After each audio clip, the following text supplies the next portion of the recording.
session and moderator, Professor Abhijit Roy, the members of Historical Materialist Group, and all the participants of the seminar. We are really happy to have this seminar in the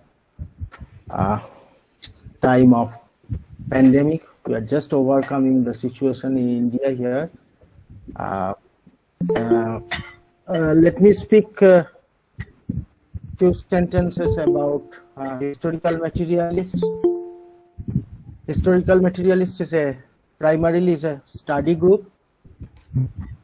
We started the study group in 2015, actually, because 2015 in India, the situation was changing very rapidly, and the situation demanded kind of rereading of Marxist thoughts, new ideas about class struggle, about reorientation of that notion of class, etc. So some of our friends and me, we started the Historical Materialist Group. The major idea is that we can put it in that term.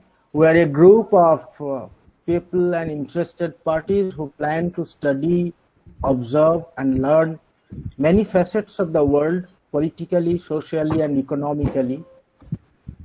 Disappointment is the birth pang of wisdom, and we are not afraid of being disappointed ourselves or disappoint the agents of the ruling classes. So I would like to hand over mic to Professor Abhijit Roy.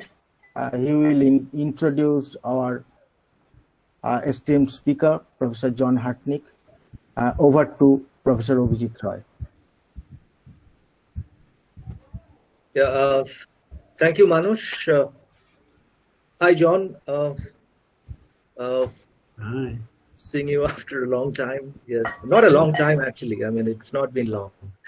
Anyway, but we have been in touch. In fact, John got me in to this whole affairs of devising a syllabus that he's actually trying to devise on media studies, media and anthropology in the Thang University, where he teaches right now. So we have been in touch. It's not that we see each other all the time, but we have been in touch. And John is a long-time friend, and it's very difficult to introduce him formally, which I would, of course, do. But maybe some personal references would not be out of context, especially given the fact that our association goes a long way back. I mean, I suppose, when we invited him to the conference on television studies, television history, television in India, which was organized by the Department of Film Studies in 2004, of which Manush is also a part.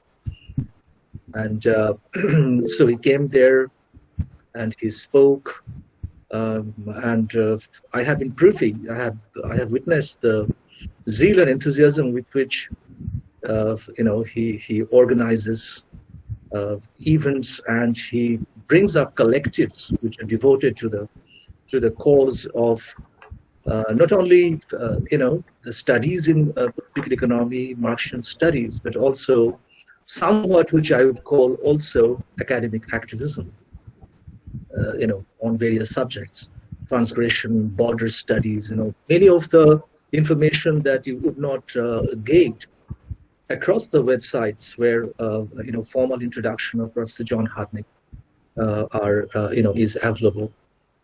So I have been personally witness, to some of these efforts, for instance, in the Border Studies Network, which organized conferences in Copenhagen, Gothenburg, and his own association, a long association with Goldsmiths University of London, and so I have been there to see the kind of student following that he had for a long time, and the kind of enthusiasm that he actually was able to create around, I would say broadly, Marxian studies, the Marxian engagement. We invited him to the Indian Institute of Advanced Study in 2009, which was once again on the occasion of the 50 years of Indian television. So we presented a wonderful paper there. And so a lot of personal associations, which I don't really want to go deeper into. We have contributed to each other's book. Anyway, but one particular anecdote, it's not an anecdote, but a kind of, once again, a personal reference concerning John, I want to share with others, especially since this is being organized by Historical Materialists, which is primarily based in Calcutta, is that, I call him a Calcutta veteran, not only for the fact that he's visited Calcutta numerous times, possibly more than 30 times if you get into counting, and of course Jadavpur University, which he has got a personal liking for, and about which he once told me that he likes the university because of its, a larger association with broadly leftist politics. But beyond that, he loves the city. I call him a Calcutta veteran, not only for the fact that, also much of his PhD fieldwork was devoted to exploring life, labor, and the city around the Calcutta dock, but also for the simple reason that he knows quite a lot about many lanes and by-lanes from the central and western Calcutta through the north down to the places like Srirampur and Chandernagari. Anyway, this is somewhat an introduction on the lighter side of it. But I would definitely introduce him formally. He's currently an associate professor in sociology at Thang University, Vietnam. Before that, he was a visiting professor at National Chiao Tung University in Taiwan. In 2015, he was in intercultural studies at Nagoya City University in Japan. And since 2014, he was visiting research at RMIT University in Australia. And you can see that he's not only widely traveled in the sense of a researcher, but also somebody who has actually taught and offered seminars in various parts of the world. He was also associated for some time around, as far as I remember, in 2014, with Mimar Sinan University in Turkey. And he has held visiting scholar positions in Germany at the South Asia Institute for Ethnology at Heidelberg University, and visiting professor posts at Zeppelin University and Hamburg University, and both in Germany, as you all know. And but his very long association has been with the Goldsmiths University of London, and where he, since 2008, he was the professor of cultural studies at the Center for Cultural Studies, Goldsmiths. I know that I could have, kind of completed this by simply saying, or maybe sort of, I could have begun by saying that he needs no introduction. I'm sure that many of you are acquainted with his work, but I still think that there are some who are young and who don't know about the very wide and prolific work that he has been doing over the last 2.5 decades. So I'll refer to some of his, books. The first book was 1996, which we'll be very happy to know. It was about Calcutta. It was called The Rumour of Calcutta: Tourism, Charity, and the Poverty of Representation. And then Critique of Exotica, Music, Politics, and the Culture Industry, that was in 2000. Bad Marxism, Capitalism, and Cultural Studies. This is just about the time from where he has been gifting me all his books. Diaspora and Hybridity, that was co-authored by Virender Kalra and Ravinder Kaur, that was in 2005. His solely authored book, Pantomime Terra, Music and Politics, in 2014, and Global South Asia on Screen, 2018. And he has, of course, edited a number of volumes, Disorienting Rhythms, The Politics of the New Asian Dance Music. I'm saying all this because, the very titles of the book would actually give you an impression of the diverse areas across which he has actually written and across which he has worked. Uh, the other is Celebrating Transgression, that was in 2006, co-edited with Usula Rao, and Beyond Borders, Pavement Books 2012, to which I had a good opportunity of contributing as well. Thank you once again, John, for joining the discussion. We're looking forward to your presentation very keenly. The audience is not only kind of sort of middle-aged people like us, but quite a lot of young people. I'm sure that you'd be very happy to know this. And since you sent only the title, not an abstract. The abstract is, visible for some time now on the screen. And the title is Reading, Translating Capital Yet Again, and the slash between reading and translating is something I suppose would be very interesting. It talks about the overlapping interconstitutive relationship between reading and translating as well, where reading becomes translating and translating becomes in itself, reading. So thank you, and I now hand over the mic to Professor John Hutnyk. Please go. Oh, Abhijit, what can I say? Thank you so much for the introduction, which sounds like somebody else, not me, but yeah, thank you. Yeah, we would go back some time. And thank you for everyone for turning up to this meeting and for inviting me to speak, even though I had just presented only a title which I didn't even know what it was really about. Reading becomes translation, translation becomes reading is fantastic because it hits the nail on the head. I don't have an abstract really. What you see there is a quote from Friedrich Engels about translating capital. And I wanted to put that there just to set the scene, so to speak, and confess, I guess, that very few of us can live up to this expectation that Engels has put on the translator. And you must know that the first English translation by Moore and Ebeling was supervised by Engels. And after he has said this, that you need a fair knowledge of literary German, it's not enough, you also need to know this, and illustrations from every branch of science, and literatures in a dozen languages. What a pressure there must have been under to translate. And of course, Samuel Moore was very, very slow. Ebeling, Eleanor's paramour, was called in to finish the job, and there are issues around that as well.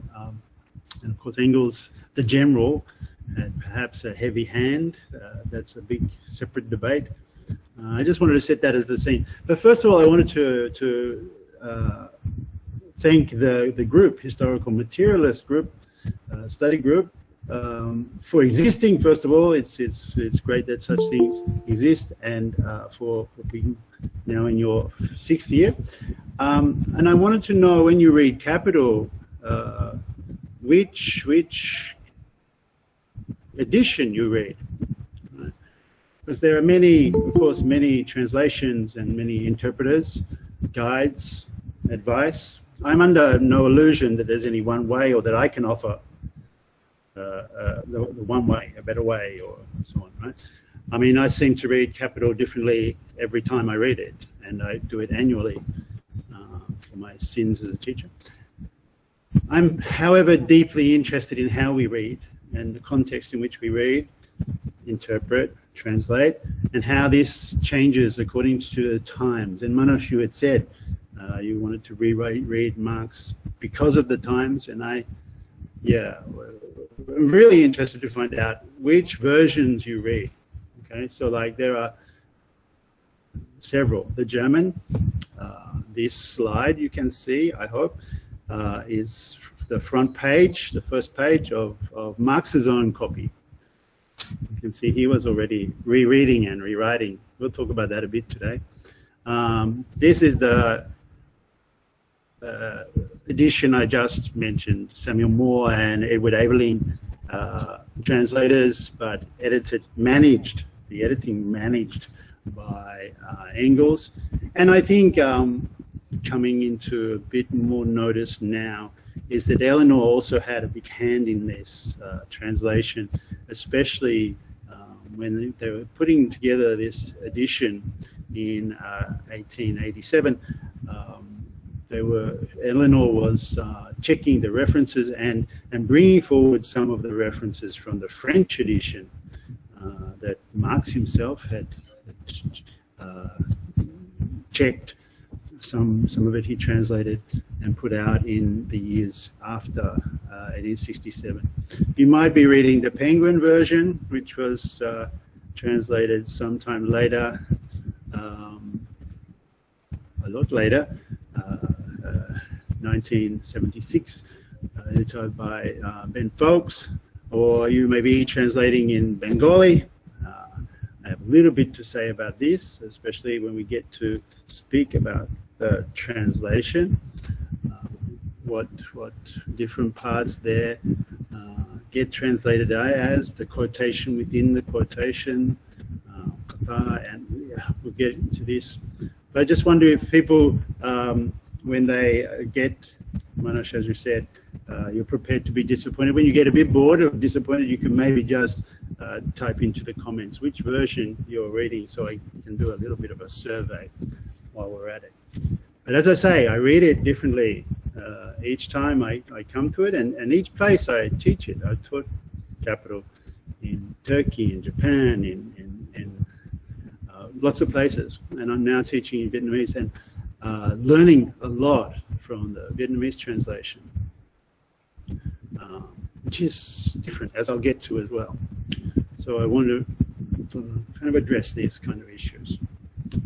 So, and address them in the times, right?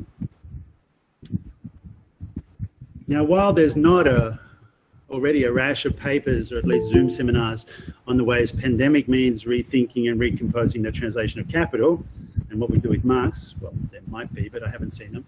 There are no doubt some, right? But not enough. So far, I've seen few celebrate the ways of a reconfigured communist practice deals with the biopolitical threat of contagion.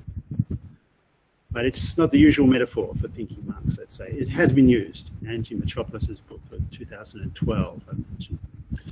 There have been a rash of papers on COVID-19 and my special topic, right? That's what everyone does, right? COVID-19 and labour, trade unions, COVID-19 and art or whatever. And mine, I'm doing the same, right? This. And well, we need a remedy for the pandemic, and this paper will not be a discussion of the hype of technology, climate, biopolitical practices, vaccines, or so on, although I'm waiting for Vena vaccine. But I do take it on notice that the two countries able thus far to control COVID-19 virus have been communist countries, however much you want to debate that status. Communist China, Wuhan now celebrating 8 months with no real significant outbreak since its 76-day lockdown. And the Socialist Republic of Vietnam, where I sit, often overlooked, but at least in one case recently recognized by the New Left Review, this apparently revitalized Communist Party celebrating its 13th plenum in the next couple of weeks, sitting only at 39 deaths and very few cases of community transmission since July 2020, although 2 cases today in the north of the city. So I need to revise that sentence, perhaps. That's just the context in which I'm reading, though. The translation of Capital is not the same as the translation of the virus, the jump of the virus from animals to human. Though some might be entertained by that metaphor, the contagious character of Marxism in Asia or something might be a catchy way to describe the dissemination of ideas. The colonial authorities wanting to stamp out the malevolence of a body of thought that plagued their dreams.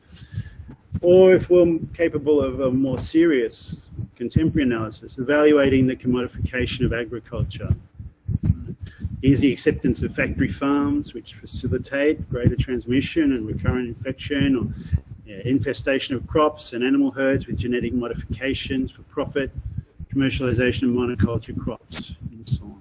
Capitalism commodifies everything and make money from the crisis. Lithium lagoons, ventilator repair, right? There's a contagious drive to make profit from the crisis, and memes are plenty. It's Angela Metropolis's book Contract and Contagion, From Biopolitics to Economia, that I'm thinking of there. She looks at the whole history of labour metaphors, I suppose, from Lucretius to Michel Serres, and from banking to internet memes, which is very interesting. So I wanted to take a little lesson from that and look at contagion in the text of Capital. Capitalism is a virus, metabolizing in the social body, battering down all Chinese walls. That's the manifesto I know about. It seems more appropriate, and you know, the virus metaphor, more appropriate for the time. The virus metaphor can be found all through Capital.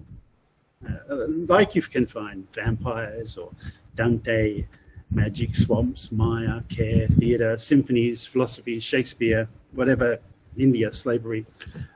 So, you know, it's an obvious move, COVID and my speciality, just sift through Capital seeking out virus metaphors in Marx. Well, so we can do that very quickly.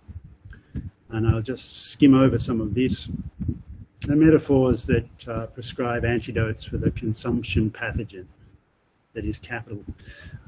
We consider Waren metamorphos, right? The metamorphosis of commodities as a kind of, described as a kind of contagion. And then the exchange, Stoffwechsel, the metabolic exchange between humans and nature, again, described this metabolism or the interchange conceived as a contagion, both metamorphed and metabolized, even metastasized in volume 2. We also should look at words like verwerten, translated as valorization in the Folks Penguin, but really meaning something more like something like metastasized. And the Scheinung, I'm going to focus a little on that, the word from, well, this runs throughout Capital. Often translated directly as appears, or the appearance form, scheint is appear, but it also has this other contagious or monstrous pathological dimension in its philosophical register. So if we skim through some of Capital, we find these sentences that are, you know, symptomatic, let's say, of this contagion metaphor. The metamorphosis attaches to matter as if like a plague in chapter 3, where Marx is setting out the relationship of commodity and money and having a hilarious exchange between friend Weaver and the Bible and so on, where the Weaver has brought cotton to market, sells the cotton for £2, and from that £2 buys a Bible. The Bible seller isn't interested in the water of everlasting life, but it prefers instead to use the £2 he earns from selling the Bible to buy 4 gallons of brandy. This is Marx having fun, right? But he also describes it as a viral exchange. He says exactly this: one commodity infects another through their common relationship, which is the money form. And he follows the changes and mutations of value, mutations that value undergoes as it moves through the market, as these figures he's having fun with, Bible seller and friend the Weaver. He's having fun with their figures, but they are mutating and infecting one another, and you know, as if we need to be reminded all through Capital, Marx is working with a biopolitical model where he keeps on, his examples are medico-scientific. He keeps on tagging what he says at first sight, this way of abstracting the components of a larger process. At first sight, it looks like this. he exactly starts out the discussion of money by saying, we perceive at first sight the deficiencies of the elementary form of value. It's a mere germ which must undergo a series of metamorphoses before it can ripen into the price. He's mixed the metaphor there, but I'm pulling out the germ there because this is the register of pathology of capital. It's one way to read, and to read afresh in new times, perhaps, I'm suggesting. Later, older capital will metamorphose into new capital. This is the so-called originary accumulation. Origins in colonial plunder, in West Bengal, right? By a process of theft and then investment and circulation in factory production, accelerated and constant metamorphosis, he describes. And then the Stoffwechsel's vision, Mensch, and nature, the exchange or interchange or symbiotic relationship between humans and nature, of which so much Marxist social ecology has made so much of my own mistake there, reading from the screen. Here, the exchange between human beings and nature takes on different significance according to needs, levels of civilization, technology, relation to production, and questions of control over the relations entailed. How much time is to be dedicated to production, subsistence, care, play, etc. And Bellamy Foster is interested. He identifies Stoffwechsel as a term from the 1830s German physiologists and biochemistry. It's initially related to respiratory systems, breathing, but also cellular chemistry that Marx was well aware of and reading. Marx uses the concept to speak of the mediation between humans and nature. And there are interruptions to this, or questions of how to control this exchange in the labor process. It's very interesting that he is thinking through a biochemical or medico-chemical model and using this terminology, Stoffwechsel, which is often translated as metabolism.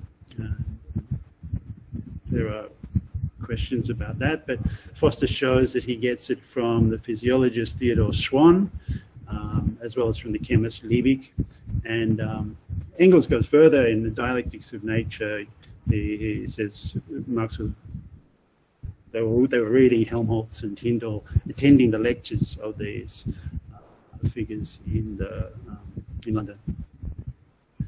And Foster makes a case actually against those who say that it wasn't his use of metabolism wasn't a biochemical or organismic metaphoric register. Foster insisted it was. He's having a go at Marina Fischer-Kowalski. And for Foster, it leads to some very interesting commentary, forensic commentary on Marx and shit. Marx in the sewers and excrement in London. So many people, 4.5 million people, Marx says, and their waste matter is flowing into the Thames rather than into the fields where it can be returned to nature, so to speak. And it's not usual that you get to read about Marx and shit. But it is kind of ironic that Marx also was writing in a letter to Engels. This isn't in my text, sorry. Engels is saying, when will you be finished? When will you publish? And Marx finally, early 1867, writes back and says, at last I am done with this economic shit, and wants to get it off his desk, so to speak. Of course, he didn't really think like that. He carried that manuscript to Hamburg, wouldn't let anyone touch it, made sure it was placed into the hands of the printer, and even soon after was translating it, rewriting it again. Although in more prosaic form, there's also, the exchange has its pathologies and is contagious in more than just metaphoric. For Marx's reading, very heavily researching, working on the blue books, famous blue books written, not just the factory inspector's report, but any government report back in the day is published with blue binding that we know editions of Capital that were called blue books, the factory inspector's reports, but also the reports on public health or on finance or economics. And he reads a number of the public health reports, 64, the 6th report, 65, the 7th report, and in the 8th report of 1866. So right up to the publication date of Capital, 1867, he's getting the latest government stats and facts and so on.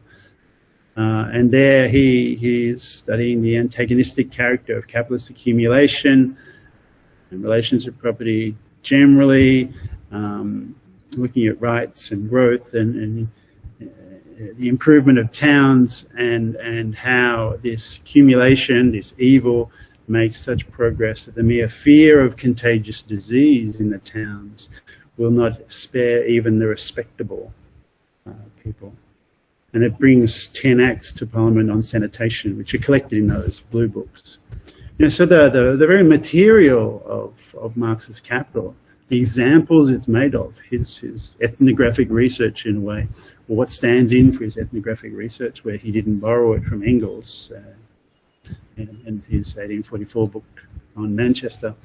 That material, very material, is this study of contagious disease or commentaries on what happens when rampant pathological pathogens of capital gather people together in the city, and the possibility of some kind of diagnosis and then remedy. You know, Marx's humour is still there. It's against the fore when he talks about the intimate connection between the pangs of hunger of the working class and the extravagant consumption and coarse or refined of the rich, which reveals itself only when the economic laws are known. It's of course otherwise with the housing of the poor. They immediately feel it and they introduce and blame the poor for bringing infection to the overcrowded hubs of the city. And so on. I'm going to go right into some very deep stuff here if I read all this out, so I'm not going to read it out.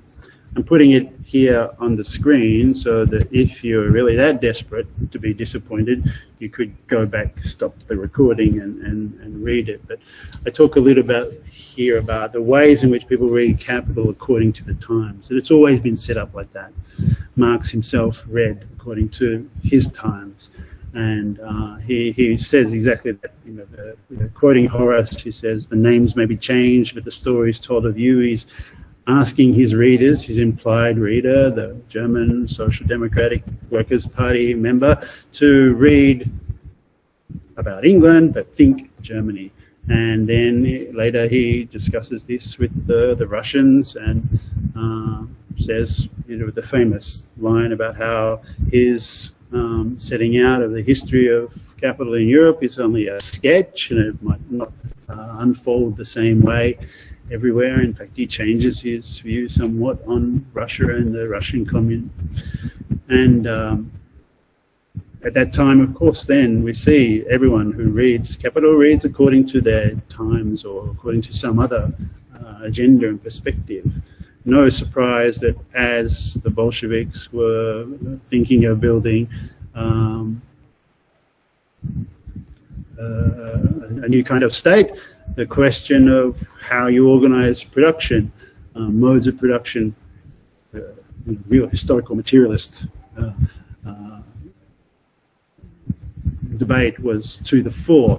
And a different version of that emerges around, say, I don't know, we can leap to different periods, but around Nehruvian socialism or when peasant studies, the Journal of Peasant Studies became a huge forum for discussion of the modes of production debate, or how identity questions or postmodern spectral questions in the 90s come in, or value studies came in the 90s, 2010s and so on now, and so I've got some material here about our present situation and yeah, we don't need to talk about Black Lives Matter and Trump today, because that's not really saying anything that's super new there.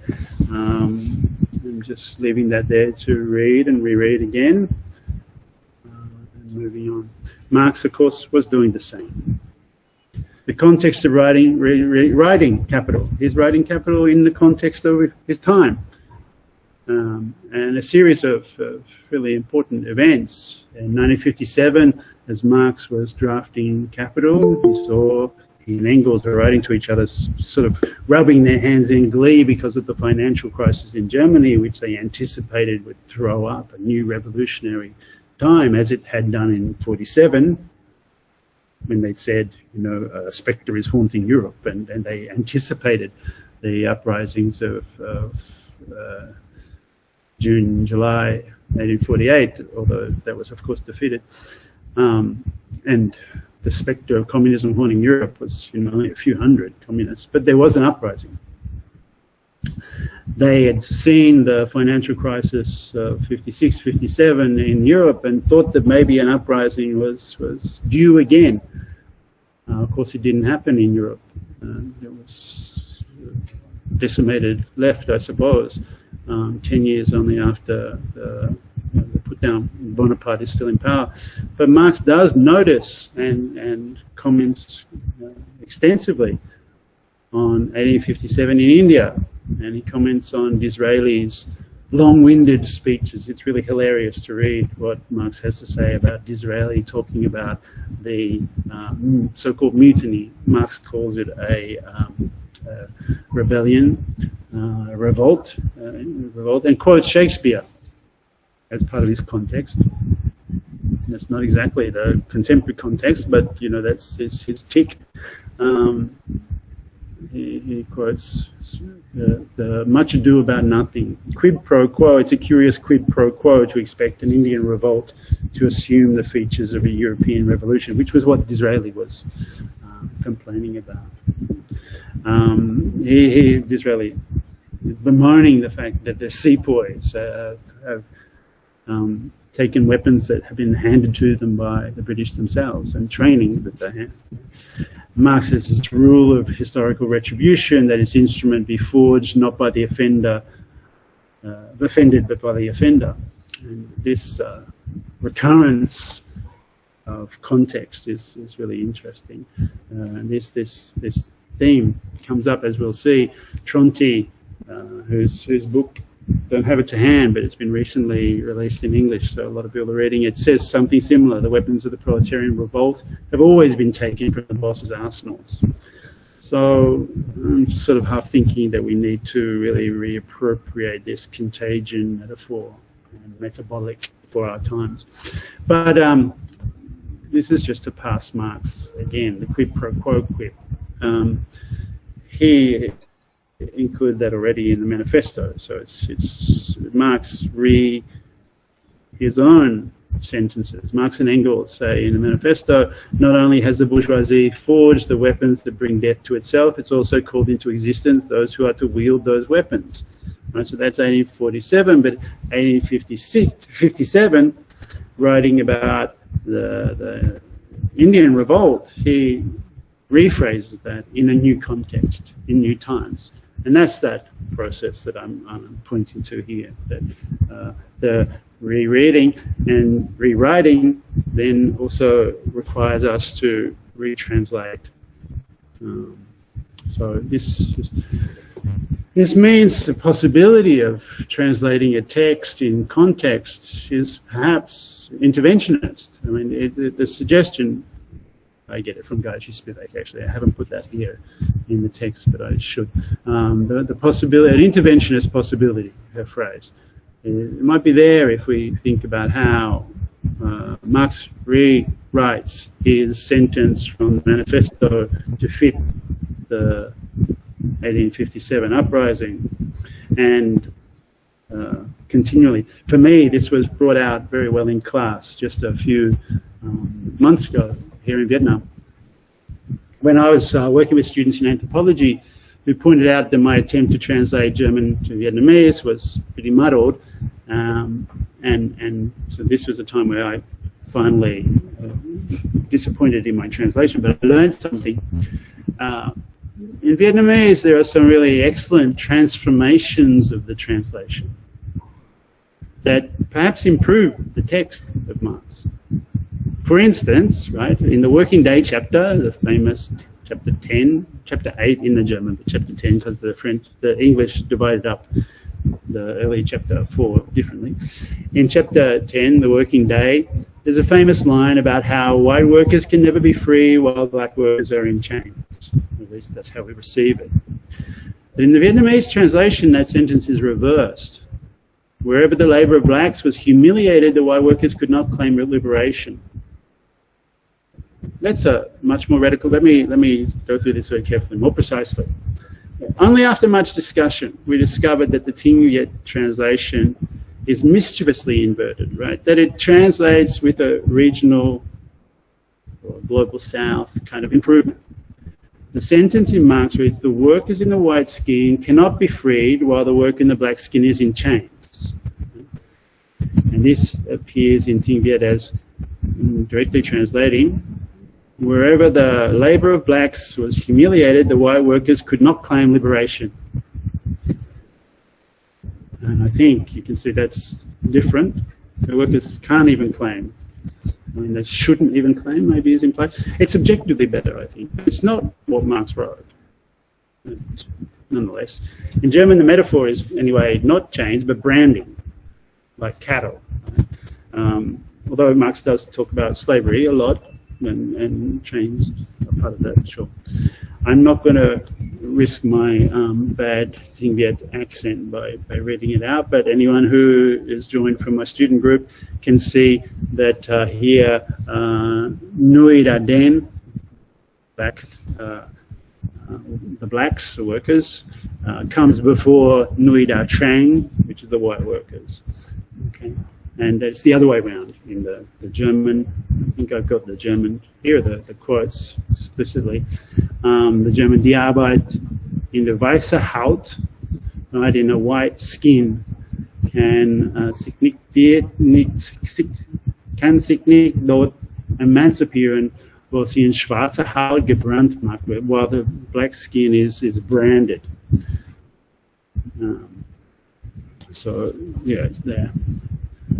Wherever the labor of blacks was humiliated, that translation is also taking away the branding, the white workers could not claim liberation. I think, again, I'm placing this long exploration of this in for future reading, because, you know, the metaphor of skin, actually, Haut, brand mark, tanning skin, the tanning of the worker. If we look at the famous passage where the capitalist walks through into the boat of production, and the worker follows that the capitalist behind the curtain, right, into the abode of production. The worker is following, kind of cap in hand, dragging his skin into the place of business, and can expect nothing but a hiding or a tanning in the translation. All right, every translation is different in what you emphasize, and I'm sure the different registers of metaphor can be emphasized or held back, right? The hiding could be about your skin, receiving a hiding, being smacked on your skin, or tanning. That's colloquial in English for a slap, right? Or actually a smack. To tan your hide is to hit you with a ruler or a belt until you've got welts, right? And this is what the worker will receive after being equal in the marketplace, where everything is in the abode of freedom of association and whatever, and bentham and so on. In the abode of production, there's this secret of value, of surplus value extraction, basically, the inequality that's set up there by the ownership of the means of production. And it's Marx's big reveal that he forces the secret of surplus value extraction, and the word he uses for that is, in German, is Entholen, which is not translated clearly in English, but Hula is the skin of a seed. The seed is like a germ-like metaphor, maybe. The skin of the shell, and Hulen is to break the shell, or it's perhaps also actually from Schiller, where a veil is torn back, which is the curtain going into the abode of production, is torn back, and Hulen. But it also means to force the entry. It's very aggressive, maybe. But Enthulen is to crack open this shell. Anyway, we've got all this set out in the context of Marx, where he has almost a tick of every time he makes a huge point, he has this series of small little examples that come afterwards, which tend to refer both to India and to the Civil War in America, which is the context in which he's writing, right? He's drafting the text, 61, 63 for volumes 2 and 3, and 64, 65. During the Civil War, and of course he writes, the American Civil War, and he writes on behalf of the International Working Men's Association to Lincoln, and in support against the slaveholders' rebellion, and so very aware of. Seems from his text, if you read through it, his associative tick is with reference to India somehow, and reference to slavery. Anyway, I'm not going to all this tanning metaphor because I wanted to stick with something else. The translation, which is my... Of course, Marx famously was already translating the thing into French just 5 years after the first version was published. When he finally got the thing to the publisher, just 5 years later, what happened to provoke him to want to translate it again or rewrite it again is the need to put the volume in front of the workers of France who'd just risen in the Commune in 1871. So serialized and rewritten for clarity, because Engels had asked him to rewrite it for clarity already at the proof stage. The French edition turns out to be of 1872 to 75. It was serialized in France. Turns out to be the last version Marx published with his imprimatur, his stamp. Although his own copy, as I showed you earlier, he'd been annotating that as found in his own library by Engels or his daughter.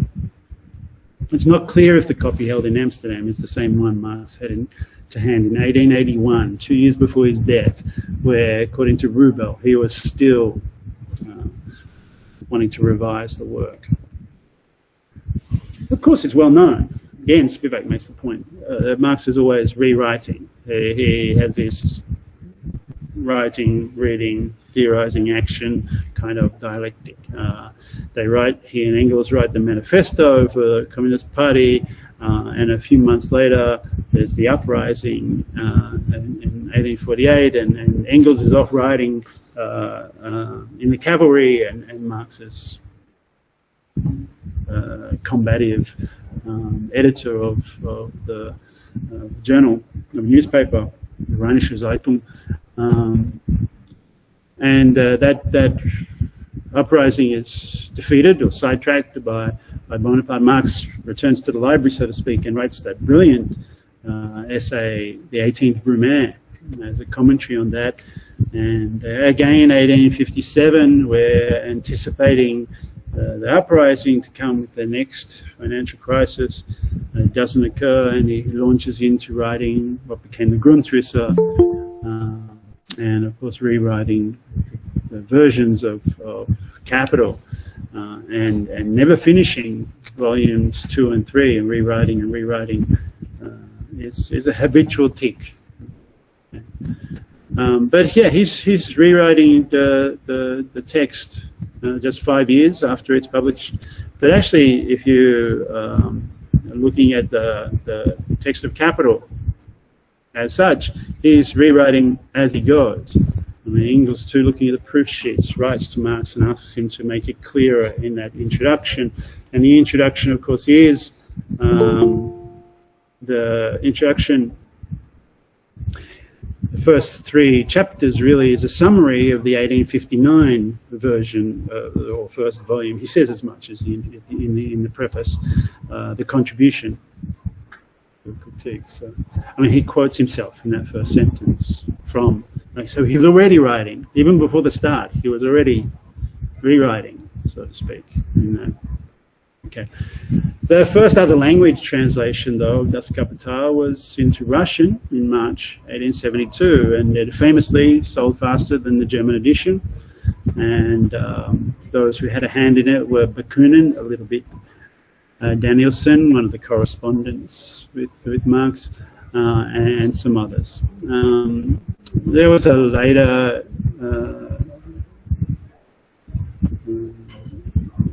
rewriting of it, but this version really was influential on so many. Plekhanov, Vera Zasulik, and so on. Converting the adventurous populists to revolutionary communism. And, you know, the rest is history. The French translation, again, there's a big commentary I don't want to go into too deeply here by reading it out, but there's a very interesting essay by William Althwaite and Kevin Smith just 2 years ago, where they talk about the republication of the French edition and the new German edition out in 2017, which takes on some of the aspects of the French edition, right? The one that Marx last checked. And what was different in that, some 60 pages were never even incorporated into Engels' 1890 fourth German edition, where Eleanor had copied some of the French parts and translated some of the French parts back into German to include into that edition. Some 60 pages did not appear, although they were released recently in the Mega, Marx und Engels, der gesamte Arbeit. You know, yeah. There's some issues with Althwaite and Smith's article. They kind of scoring points, and I don't want to get into. I do get into those debates, but I don't want to get into them tonight so much, unless someone wants to. And I talk there about how Marx continues to be interested in Erscheinungsform, appearance form. But I'll quickly mention some of that over, of course, the English translation. Everyone knows, can find out that the English translation was eventually published 5 years after Marx was dead. Edited by, translated by Samuel Moore, completed by Edward Aveling, and supervised by Engels, with Eleanor having a part in that.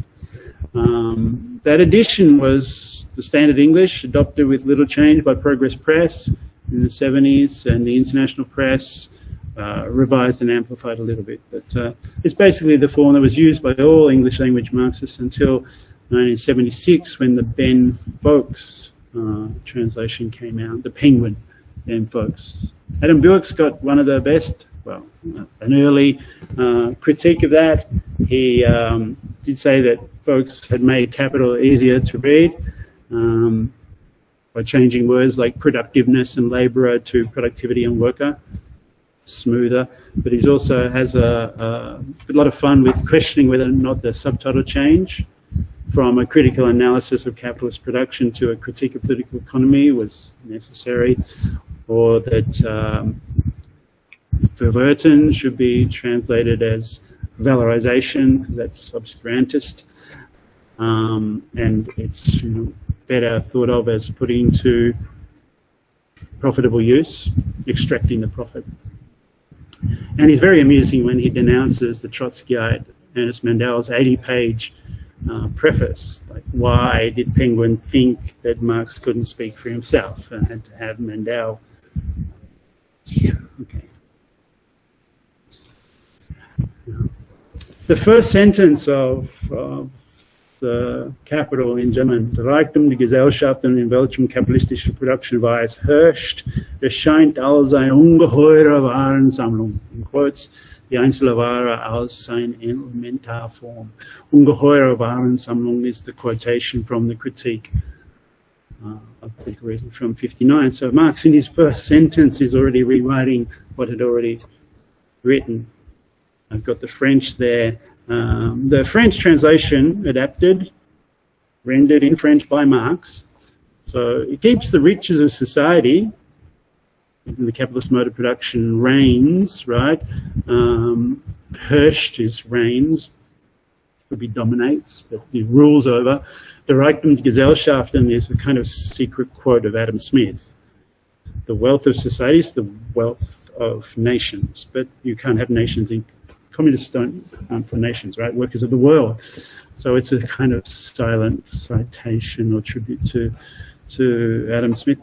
But it keeps all that, but has an interesting thing. Instead of erscheint als, the riches of society in which the capitalist mode of production dominates, appears as in English, or presents itself as in English, huge, immense collection of commodities. The French has c'est annonce comme, announces themselves. And this is interesting because elsewhere Marx will ponder what would happen if commodities could speak. And he says as much. If commodities would speak, what would they say? But this doesn't, it's better than the English translation, as we'll see, but it doesn't necessarily get at all the nuances of the German erscheint, because erscheint, the erscheinung form, is a deeply philosophical word. In Bengali, I won't risk reading it. Someone else can if they want, but the point to note is that the grammar relates the words, it relegates the words that stand for erscheint als to the end of the sentence. Right? Appears, has a sense of look and occurs. I'd like to know if the more metaphysical dimensions that I'm going to try and bring out now are still there in the Bangla translation. Right? Because here we have the two English versions we have so far. The Engels endorsed, more Aveling one, the wealth of societies, in which the capitalist mode of production presents itself as an immense collection of commodities. The individual commodity appears in its elementary form. And the Penguin Folks translation, the wealth of societies in which the capitalist mode of production prevails, appears as an immense collection of commodities. Now I've got problems with both of these. Capitalist mode of production presents itself. It presents itself is fairly mild. Capitalist mode of production prevails, herrscht, right? There's the word there, her, as in Mr. or Lord. More like dominates would be a better sense for the German, but prevails is fairly strong, but appears is not as good as presents itself. Because appears would be okay if it was appears as if on a stage. You see, if it's the wealth of societies with the capitalist mode of production, which is this immense collection of commodities, it appears to be, it is, that slippage is not Marx's intention, because he's going to talk about commodity fetishism, about the appearance form. It's the form in which the wealth of societies appears in this mode of production. It appears only as this immense collection of commodities. So it presents itself, the older translation is better in one sense. Okay, and actually we've got three translations. There's another one by Hans Erbar in Utah. He hasn't published this in text form, but he's got a slightly better translation of the Ungeheure Warensammlung, right? Which is really an immense heap of commodities, not a immense collection of commodities, but Ungeheure is really more like monstrous, and Warensammlung is just a pile of shit, really. So immense heap of commodities is also a bit too polite. It's still not as angry as the German first sentence. And first sentences are important, right? I didn't want to spend so long on the first sentence, but yeah, it's this word erscheint that really matters here. Erscheint as appears isn't good enough. Erscheinungsform is a deeply philosophical word in German. It's Kant and it's Hegel, and it has this meaning to stand in place of, to represent, but also as this apparition, appearance, form. It's also spectral, right? So all of the stuff that Derrida conjures with inspectors of Marx, although he doesn't use this example. His reading is only really of the Manifesto, Gespenst geht in Europa, the spectre is haunting Europe. But it's right there in the first sentence, and throughout, but continually this spectral sense, or this monstrous trick of the appearance form is erased in the Penguin, and you know, this is in the context of erasing the Hegelian language that Marx is using, which Marx says himself in the introduction. He's only coquetting with Hegel's language, coquetting, strange word in English, to kind of dance with, like a dancing girl, or to try and seduce, like with a dancing girl. Another metaphoric register we need not get into. But yeah, this Erscheinungsform is this huge pacifying erasure in the text, as is Hirscht. It's still there in the French, Regnet, and this demonic or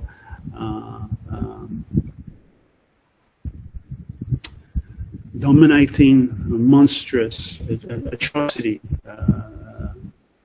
It's what's driving Marx to write this book, after all, and it's in that first sentence. And the English and many of the translations that are based on the English, not on the German, because many have admitted that. And you can maybe identify it by looking at which metaphors are adopted.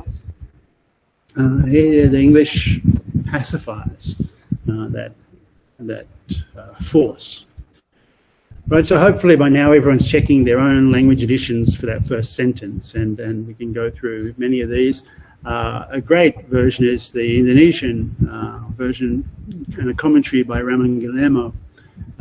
He sets it out, including the fun that Marx has with Robinson Crusoe, where the llamas turn into goats, or they are turned back to llamas by the penguin.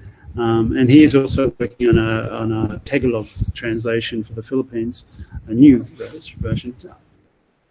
He's very attuned to your choice of metaphors and fidelity. There's a Persian translation, and there's some information about that. I'm not going to go into it.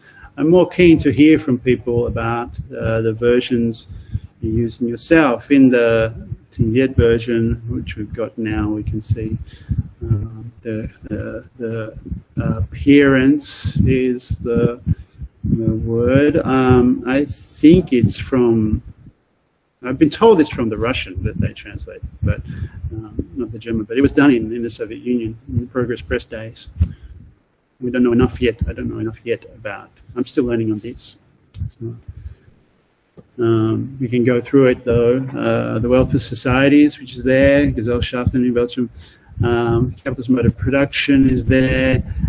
They say prevails, so they've got the governs, rules, dominant, boy, big, And wealth manifests, not appears, which is interesting. Manifest does have that connotation of the spectral and even the medical, right? Your disease can manifest as various symptoms, if you like, and that symptomatic is really there in Marx's sense, and in the immense collection of commodities for the English, you get instead something that in the tiếng Việt could be more like monstrous heap of junk. So still open to explore more from that if there are Vietnamese readers listening in today. Marx, of course, was still rewriting his own copy, and here you can see, if you can see close enough, the copy I've got. It's not a fantastic image of the copy that was in his library, where he's cutting out some of those words that we've just been discussing. He's making it, you see, direct in the Gesellschaft and whoa, kapitalistische Production, Productionweise herrscht. I don't think he meant to cut out Productionweise herrscht. He's making it more colloquial by using woe, taking away in welchem, making it more urgent in a sense. So I'm sort of encouraged in my own interpretation of the English having toned down, tamed the sentence. But you see that his handwriting is very difficult. Engels himself complained, and he was one of the few that could read it. Engels had taught Kautsky, of all people, to read it. And Engels said it was easier to decipher Marx's handwriting when he had taken cocaine, but unfortunately cocaine had the side effect of habituation, which is a problem for him.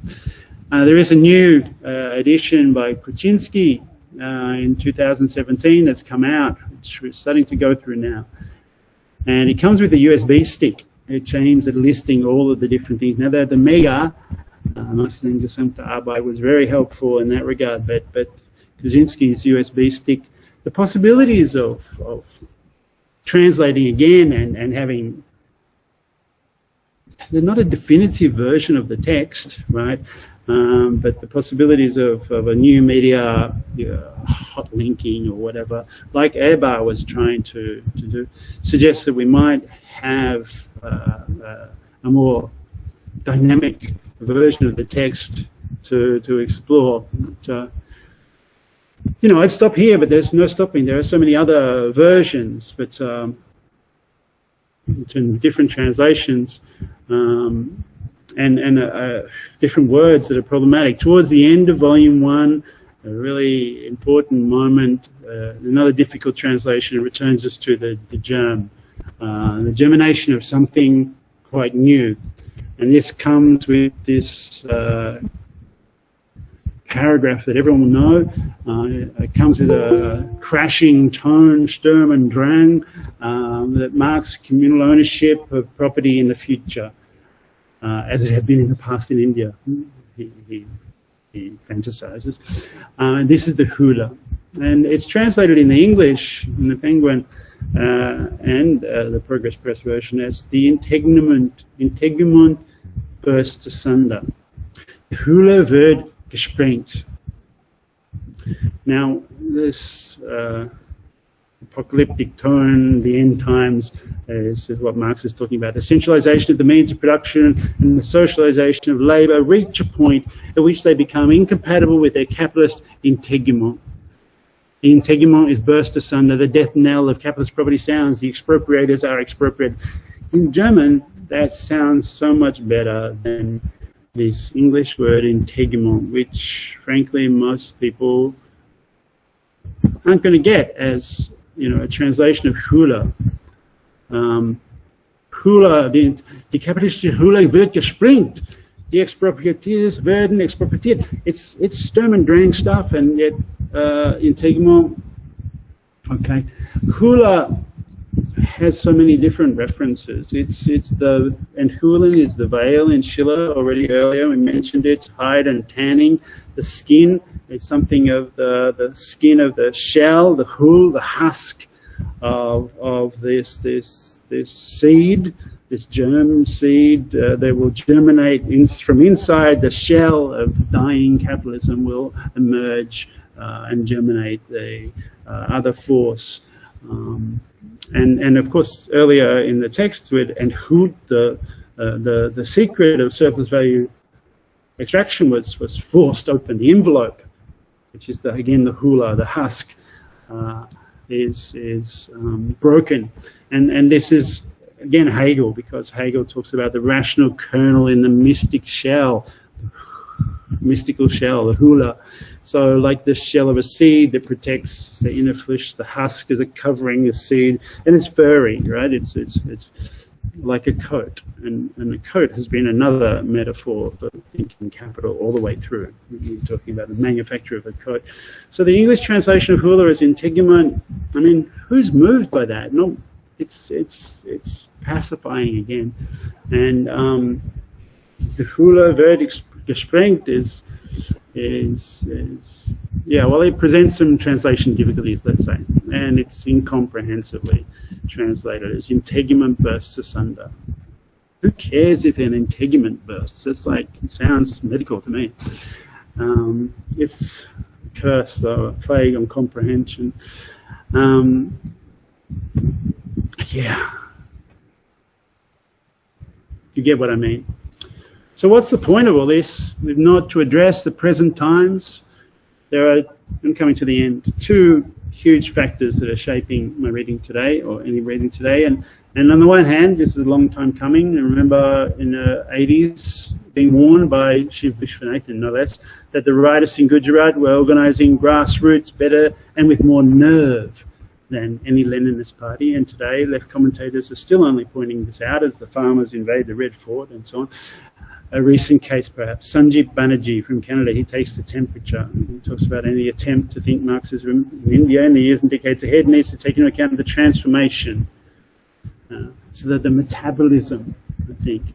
And Banerjee wants us to take up Gramsci, a protracted war of position, and how they have in a Gramscian vein almost organised. Maybe I'll skip that. That's putting too much weight on the metaphor of the vein, and it's medical. But the secondly, yes, and finally, the biopolitical, technical, and climate pollutant related reconfiguration of our life world, in which thinking, the contagious metabolic exchange between nature and human, really now needs to be rethought. I don't want to elaborate as everyone else is doing on COVID-19 and my special angle. This is the effort that rethinking is the rethinking that's needed, and there's never enough, of course. So, yeah. So thank you. That's what I had to say. I'll be really keen to have comments from anyone now or anytime soon via the usual many different surveillance systems that we have in place for contact. Apologies in advance if I'm not fast at responding, or that you're not with me on these metaphors, which I think is a bit contingent. But yeah, I thank you for the opportunity to set out a possible reading translation practice for Capital today. Thank you. Okay, thank you, John. Thanks a lot. I think we can just switch on our microphones and just put our hands together for once.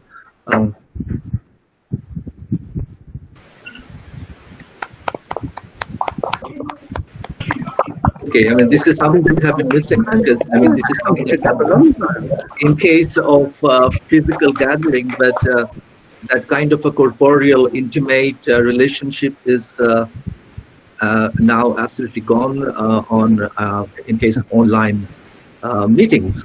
You know, I mean, that was really fantastic.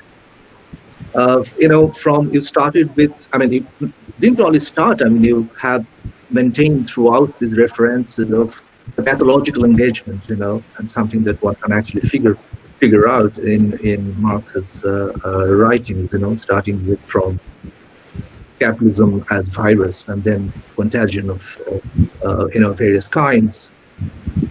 And then, of course, this whole business of this whole dimension of specifying, particularly with reference to English translations, where the monstrous is translated as in terms of appearance, something which appears, and possibly also largely, Marx's whole work cannot merely be understood as emanating from an ocular-centric model, where the visual sort of, provides key to whatever, evidence, beauty, that kind of a modernity. You can call it 19th century West European modern, whatever. In fact,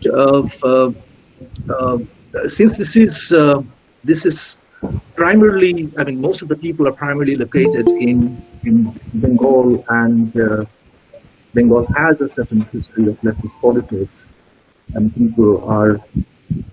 a lot of people also even around Kolkata, even around Bengal, I'm sure there are many from outside Bengal. What John has actually sort of, laid down as kind of an agenda, and which I suppose is a critical agenda that we should take up in our study of, translation of Marx, which I suppose translation is also a parallel kind of a, something which facilitates a kind of a counter-contagion, something which facilitates, spreading of a different kind, which can act as a counter to to capitalism as a virus, possibly as a kind of an antibody that we have to grow in ourselves, thinking in terms of bodies. So translation is the way, to spread it from one to the other, to the many, So that is another way of looking into the counter-contagion, as I say. And I think the critical agenda is to now look into the various vernaculars, the translations. In this particular case, it could be focused on Bengali translations.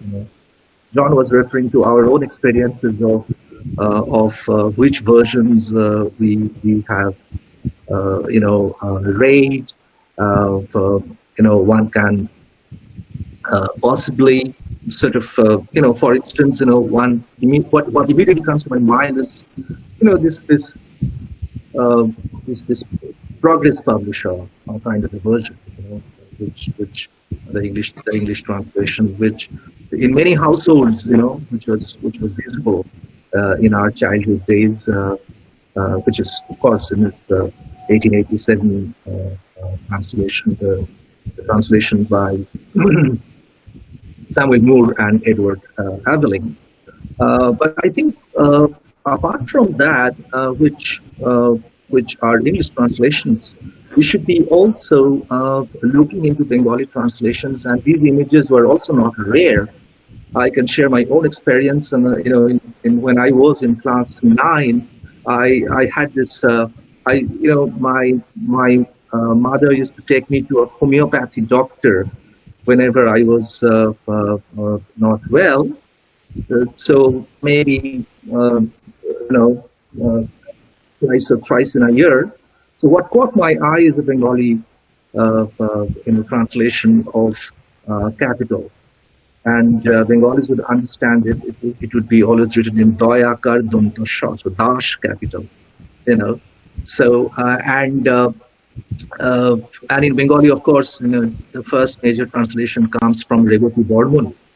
Reboti Bormon in 1938, which incidentally was also the year when the Marathi translation came out. It's a kind of an abridged version, but something which would be visible and something which possibly now I would recollect that was the one, which gave me the first glimpse of Bengali book, Bengali translated work of Marx's Capital, was by Pijus Dasgupta, who was an economics teacher, taught at Scottish Church College, and his publications, Marx's volumes came one by one from 1974 onwards, which became immensely popular, and especially if you think of the people who are involved in electoral politics,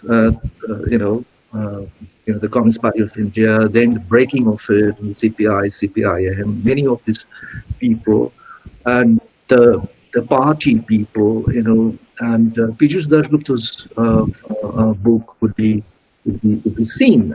We have seen actually many of the elders in our households read and consult that kind of a book. So I find Reboti Borman as a figure, somebody who's very, very interesting as well. And Piyush Dasgupta actually joined National Book Agency, which was established by Reboti Borman and others. A National Book Agency is the one which is a kind of a powerhouse of publications on Marxist literature. Though ironically, Piyush Dasgupta, whose book was so very used by people in the Communist parties, was actually expelled from his party eventually. Anyway, so I would not sort of drag it further. These are very loose kind of strings, but I would now sort of open the discussion for others to pitch in and ask their questions, make questions, comments, and observations. The only submission is that please be brave, and just to sum it up, I just made this point that we need to put all these historical contexts in mind and try and also start working on the Bengali translations and look at how translation actually played a crucial role in in spreading it out, not merely from the perspective of getting a message across, but getting mistranslated, bringing in new dimensions, new tenors, and that, I suppose, would be a very, very important kind of a work, which is still due. Not much work has been done. I remember this particular book, Marxism in the East, in which there was a chapter by Rajarshi Dasgupta, by which I have been amply enriched, which talks about Bengali translation of Marx's work. Anyway, so there are many. But anyway, so your questions, comments, and observations, please. Yeah, Abhijit, I had a question. Yes. Yeah. So please first introduce yourself and just your name, and then yes. Yeah. Hi. I'm Abhijit. I teach films at the university at Jadavpur University. So my question is, how should I put it? So, for example, I have mostly read this 1958 version of Capital, which is by a foreign languages publishing house. So it's part of the sort of a Soviet, I think you can call it Soviet foreign policy to export books, and we have it pretty much here in Calcutta. You would find it College Street, still books from that time, and I have that version. So, but what I am trying to talk about is that throughout Capital, Marx takes a very methodical, very mathematical, scientific sort of temperament and analyzes Capital in a way that almost makes us think about as if it's an exposition of a species. So I would say like Darwin, which is also, Darwin was also compared to, Darwin's work and Capital itself are also sometimes compared as, how Capital feels like it's an expose on development of capital. But I was thinking if you could comment on how if this scientific approach is it something that we can still bank on in different ways, or is it something that is very I would say 19th century or very much influenced by Enlightenment period and its remnants, the 19th century European, I would say, European thrust for a very scientific approach towards everything. Is it something like that, or can we still interpret it in a way that, because now we are familiar with a word called scientism, so I would like your comment on how we can still take this as a scientific approach and yet not be moved by arguments against it. I think, John, it would be good if you could actually take some more questions and maybe just keep noting, and then you would give the answers. Okay. Next, please. Hello, if you have any. Yes. Yes, please. Junaid here from Pakistan. Yes. Please go ahead, Junaid. Am I audible? Yes, perfectly. My question to Mr. John is that populists are being on the rise in the entire world. That is against the capitalism. But we have seen that Marxism was not, Marxism can't recover, as this was a fruitful time in which Marxism could have done better. My second question is that here the left, you're not, am I audible? Not quite, but I'm getting a mix of the transcription and you. I'm sort of looking at you. Yeah, Junaid, could you speak a little louder? Yes. Please speak Yes. to the mic and a louder. Yes, yes. Please go ahead. Yes.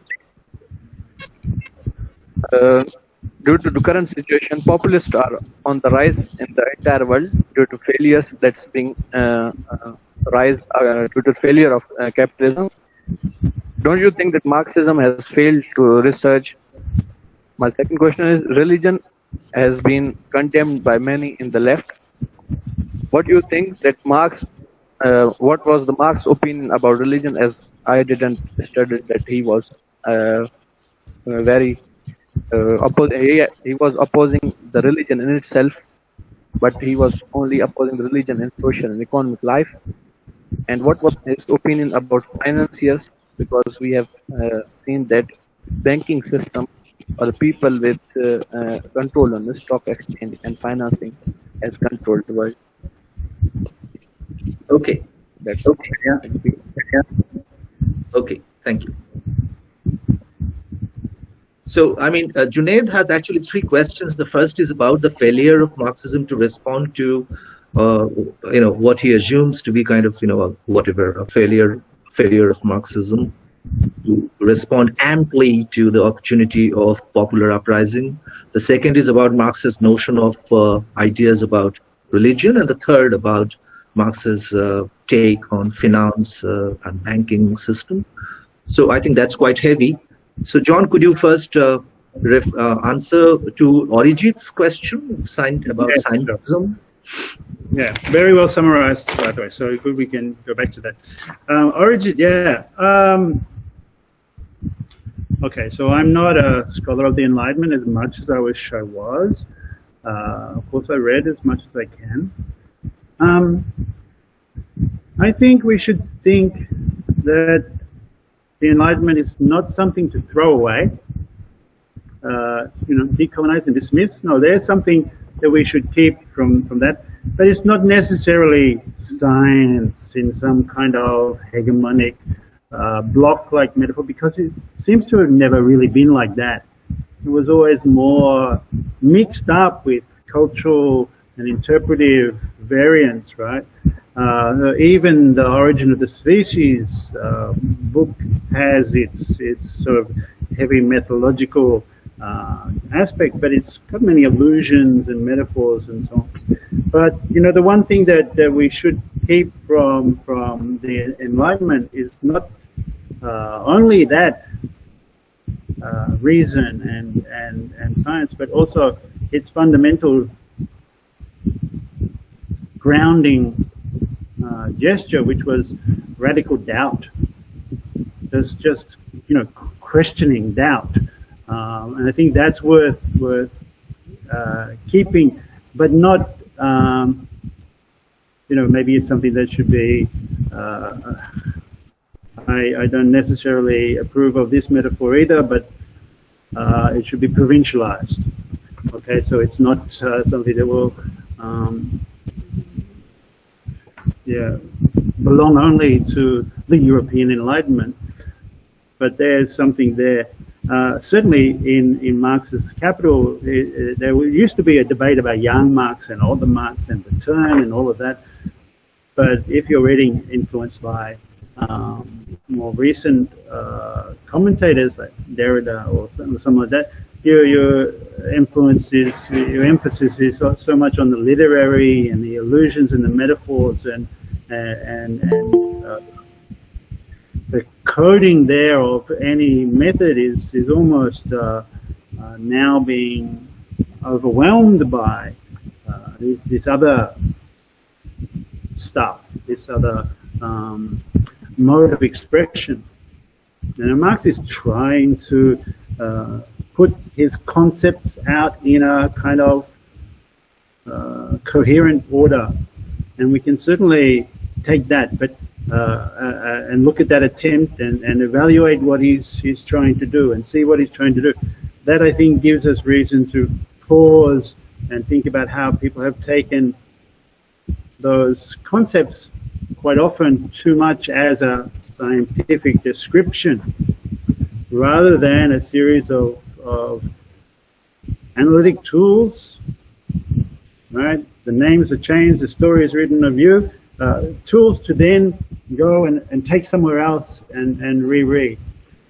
And, you know, those who read the commodity fetish section or any of the early sections as where he's talking about simple production and overlook these careful, constant tags that Marx adds in all the time. At first sight, it looks like. At this level of abstraction, it looks like. With this, holding all these things back, right, it looks like. I mean, by the time he gets to chapter 16, the chapter on, I forget the name of the chapter, but it's a chapter where he talks about sausage factory, right, in English, and in 16, he's talking about the sausage factory. There he's talking about the universal or the collective worker. And so what he says there about the collective worker is contradictory to what he said about the individual simple production in the earlier chapters. And some people have said he's in contradiction. Some people have said this is him dealing with the logic of his argument. But really, I think what it is to be understood as a series of engagements with a kind of doubting and radically interventionist practice. If you look at what happens in the working day chapter, for example, the voice of the worker in that chapter starts off as an abstracted individual worker who finally speaks for the first time. The worker speaks back to the capitalist. But by the end of the chapter, after going through a series of campaigns over the length of the working day, it's the collective worker that have to put their Zusammenrotten. They have to smash their heads together and form a collective to force the bourgeoisie to pass laws to limit the amount of extraction, their exploitation of the hours of the working day. So it goes from 16 to 12 to 10 or whatever. Right? And what we're seeing there is a staging or like a theater of concepts. So the concept of fetish, commodity fetish, or appearance form is in the first one. Then the concept of universal equivalent in the next chapters. Then absolute and relative surplus value. And then in the working day, which I think is really the hinge of the chapter, where he's finished his main concepts, then he goes through a series of modifications. Cooperation is the next chapter. And then the working day chapter is really important because Engels had sort of written the blueprint for that in the 1844 book on the working class in Manchester. Marx then uses the blue books to really elaborate it. He then tries to tell another history, the history of the way technology has been used to discipline the working class in the machinery chapter. And then again, there's a chapter setting out concepts of the reserve army of labor. And the important thing is as a doubting, or sorry, as an interventionist action there is the concepts of reserve army. The danger is when the unemployed and the workers are joined together. Right? And then what's next? Wages, the section of wages, which is actually brought forward from volume 3 into volume 1. And he's kind of saying in each of these later chapters, after the Hinge chapter of the working day, that like in chapter 14, he says, well, as in chapter 7, we said blah, blah, blah. Now in 14, he changes it again. It's like changing up the scale of the text. So there's something of a scientific method and certainly a plan, an organization of thought, which is so important to see, but it's also pleasurably, I think, for me anyway, it's also wrapped up in so many allusions and gestures to Shakespeare and Horace and Virgil and to different scientific languages. You get some physiognomy or mathematics. And I'm just working through Pradip Bakshi's translations of the mathematics. That I think, what's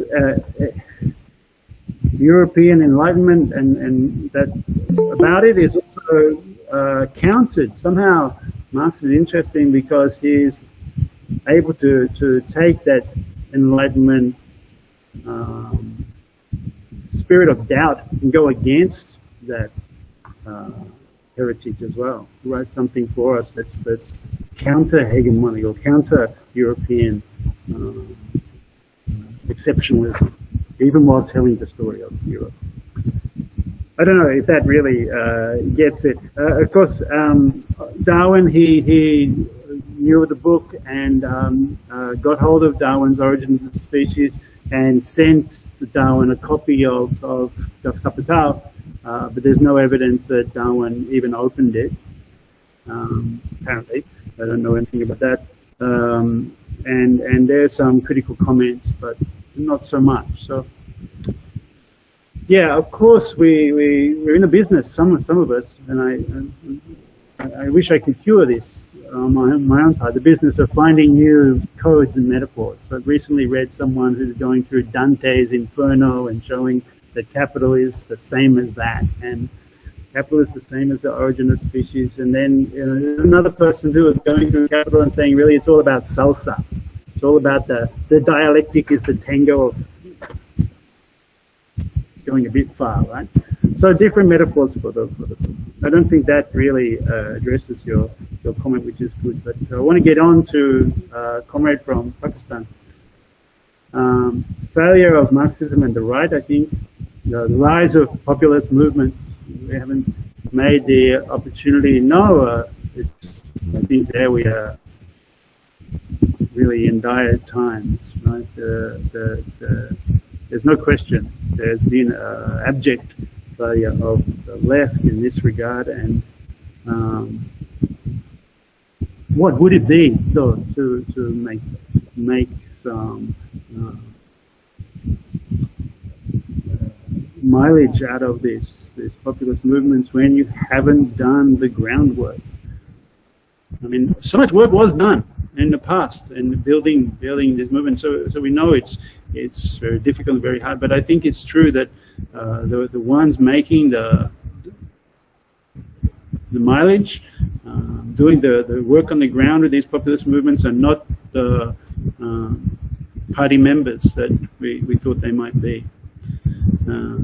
I don't know enough about the situation right now in India, yeah, it's a different thing here in Vietnam, and it's an interesting circumstance. I'm not also really confident to say too much about that. I can talk for a long time about the collapse of the left in England, the sad sectarian Trotskyite factionalism. Well, I wouldn't even call it factionalism. I would call it waferism, because the groups have got so small, they're splitting into smaller and smaller and collapsing left, right, and center. But, you know, I don't think there's anything much to be gained about lamenting the collapse of a left that needed to collapse anyway because it was self-obsessed. Marx and religion. There's still room for more discussion of this. Of course, there's much.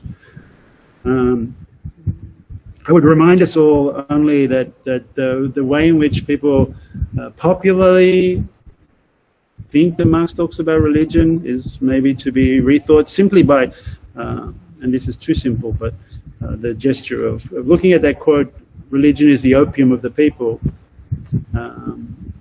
Marx has said, the opiate of the people.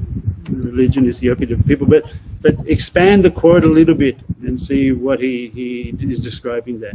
Religion is the opiate of the people, the first sigh of an oppressed mass, right? The first, the soul of a soul. You know, he's recognizing that religion is the form, appearance form, if you like, in which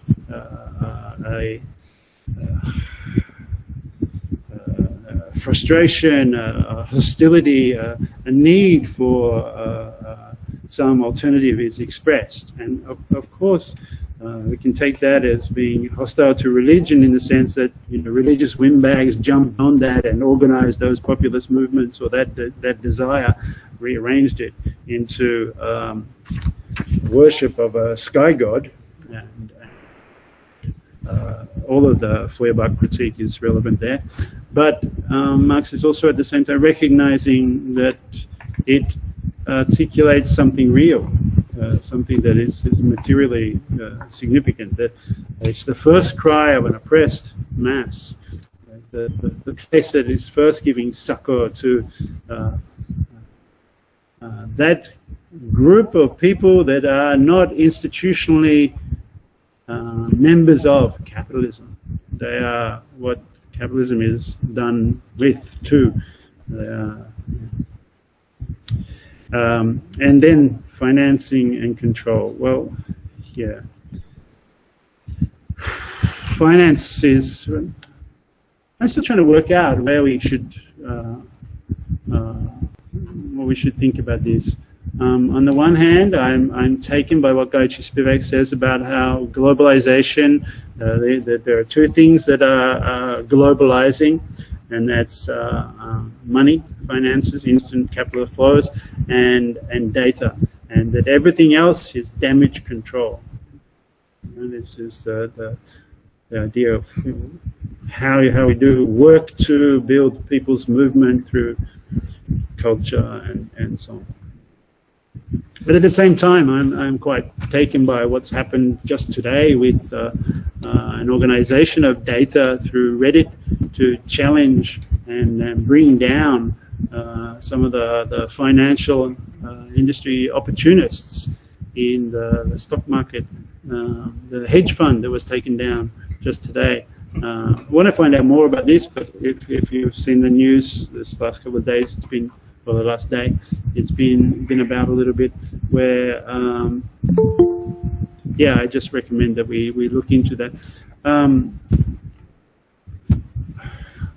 I spent a bit of time involved with the anti-globalization movements and so on, and what's really tragic about that is that it only took the terrible racism and jingoism of what happened after 2001 to completely undo the anti-globalization movement. Its grassroots work was too identitarian, too symbolic, too cultural in a limited way to even sustain the first set of criticisms that it had to confront in the real world.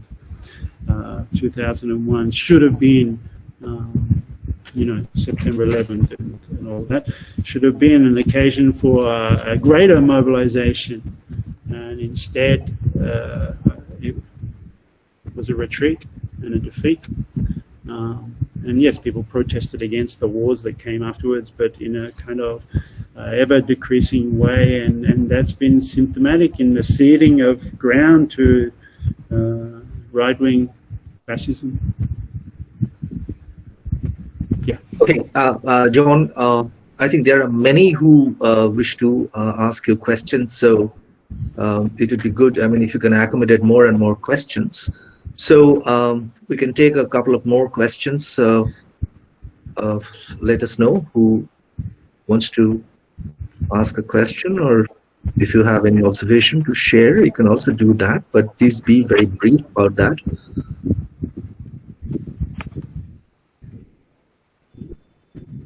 Anything else? Abhijit, there is a question in the chat box. So there's a question in the chat box. Okay, I didn't check the chat box. Okay. Just go. Okay. Please don't ask me about Aristotle. Yeah. Yes. Read the English translation. Progress Publishers. Yeah. Okay. And Junaid. Then. So Anushua. Yeah. May you tell which, according to you, is one of the best English translation publication of Capital?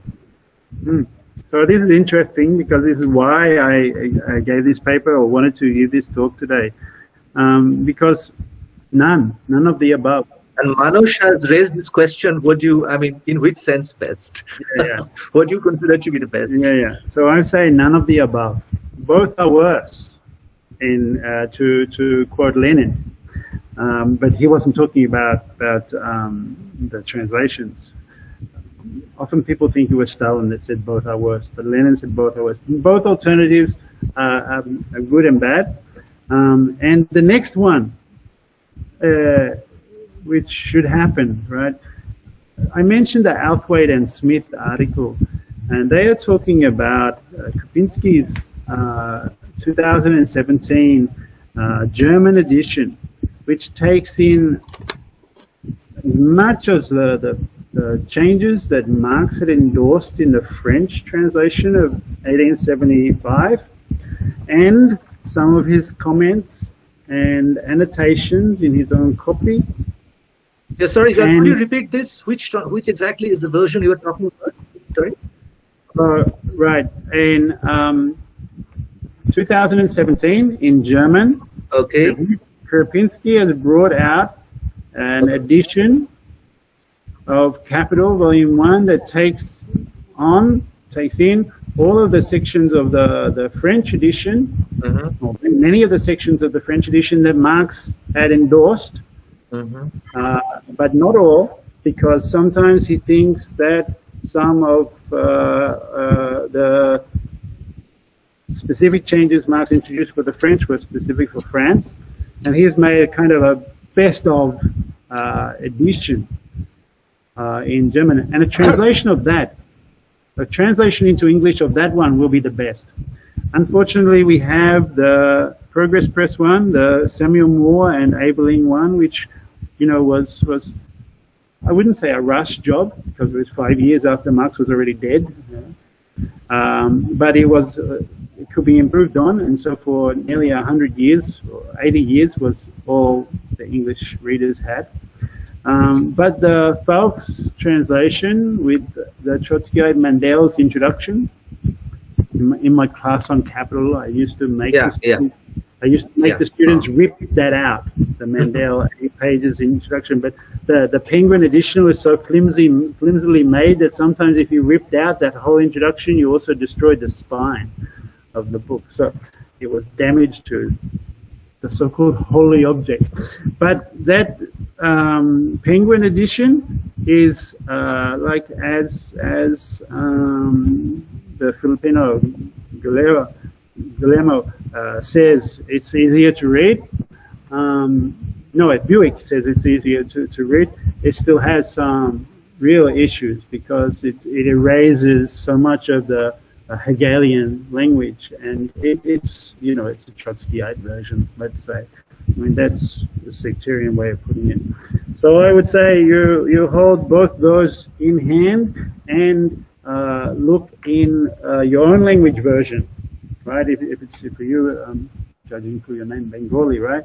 And see if there are interventionist moments in the Bengali translation, which I'd like to know, is it from these two editions, Abhijit, that you mentioned? That's fantastic that you're talking about Birban and Dasgupta. Are they translating from the German? Right. No, they are translated. I have to look into it. I suppose they are translated from English, but one of them, which I have to figure out which one, was translated from Russian, not German. Yeah, so I have to figure it out. Introduces another possibility for interventionist changes, and that's what I think is really exciting and interesting. Is that in some circumstances we have to modify the stresses and so on. I'm for there being a new translation every 10 years. That would be about right, with different metaphoric code and given that the context changes so much. But you also think that the best German translation which is available so far, which takes into account Marx's own corrections, has not been translated into English as yet. That's what you're saying. No, yes. It has not. Has not been. Not. Okay, so because this is what precisely Arushia had in mind. She said that the nearmost German English translation, she makes it clear that she wants to note which one is closest to the German. So which you talked about, but not the best. So I would stress a different one. There's yet still a third version that was there in one of the slides by Hans Urbar. And now it's not a published version. It's only online, but you can get a PDF. And he has put very helpfully the German and the English side by side on the screen.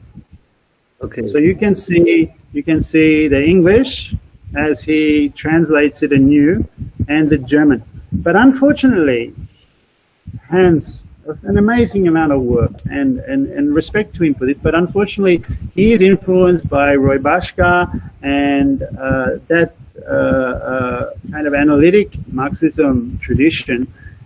And he said something very early on that disturbed me a little bit. He said that when there is some kind of ambiguity, he will go with the most common sense meaning. Unfortunately, Marx loved ambiguity. I mean, he's a dialectician. His stock in trade is the multiple and the nuanced meaning of words. So if you approach translation with the plan to take only the common sense meaning of words, like fetish or like metabolic or like Stoffwechsel, you'll erase some aspects. Okay, so while the Hans Urbar edition is more interesting and more better, I think, than either the Penguin or the Progress Press, I'm still waiting for the translation of this Krupinski 2017 edition. And I also use the version that you'll get in this, right? This is the Marx Engels Gesamte Arbeit.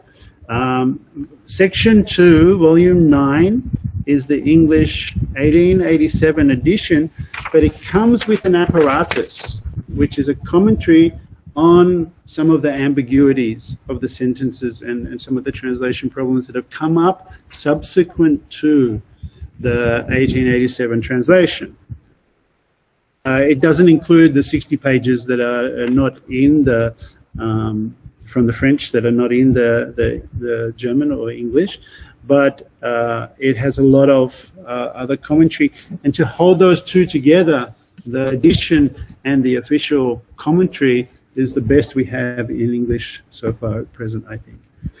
Unfortunately, they are 210 euros a copy, but very occasionally you find one for 20 euros on Amazon. So look out for that. And you can get it online now for free.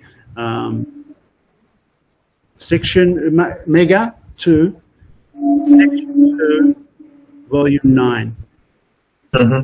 Okay.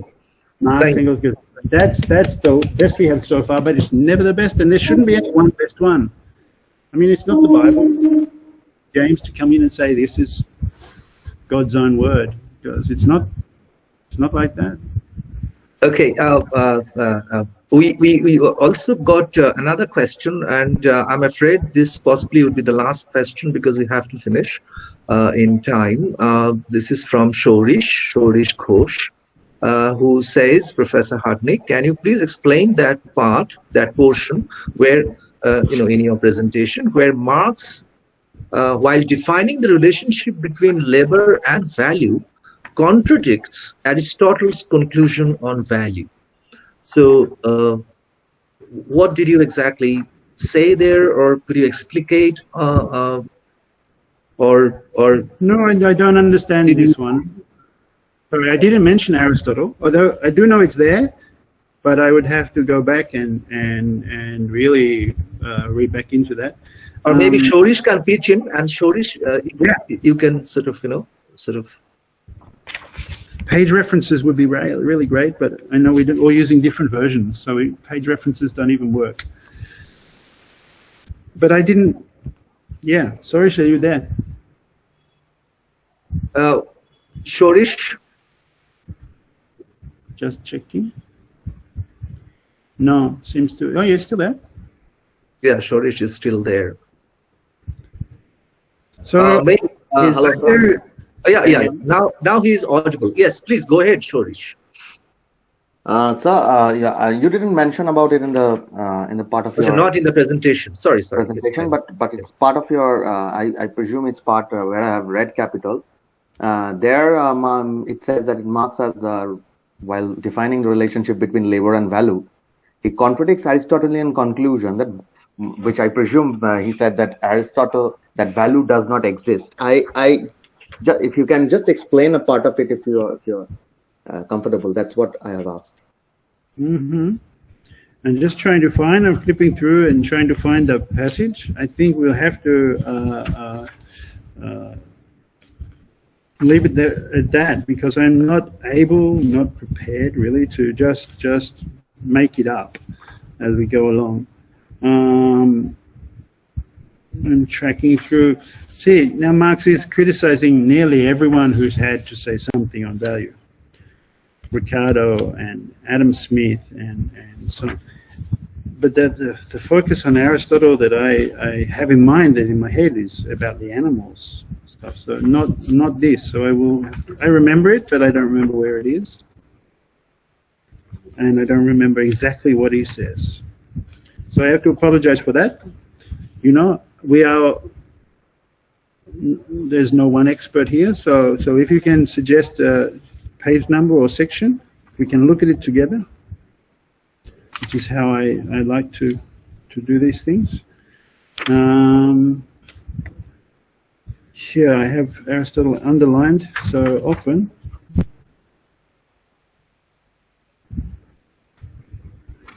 See,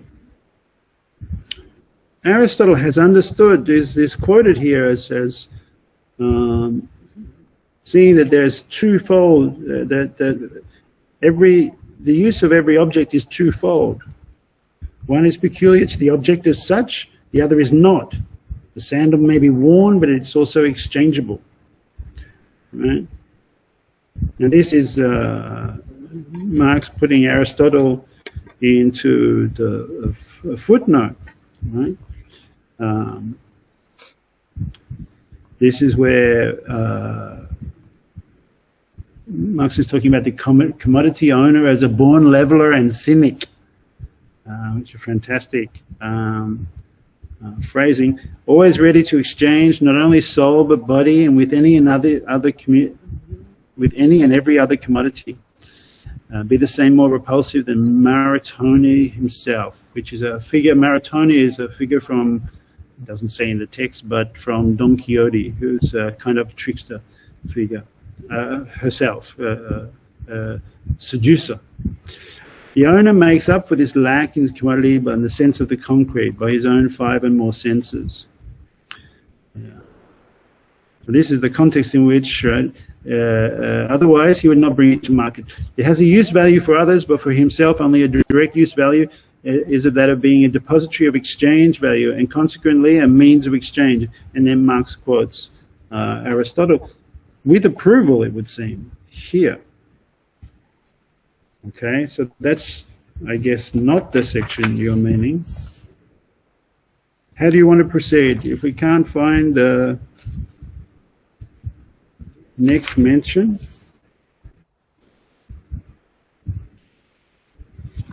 I mean, I was daunted from reading Aristotle I think because it's volume 1, chapter 1. There is some reference. There is this reference to Aristotle's idea of value. So if we look into chapter 1. You're right. I do remember that as well. So surely something on Aristotle there.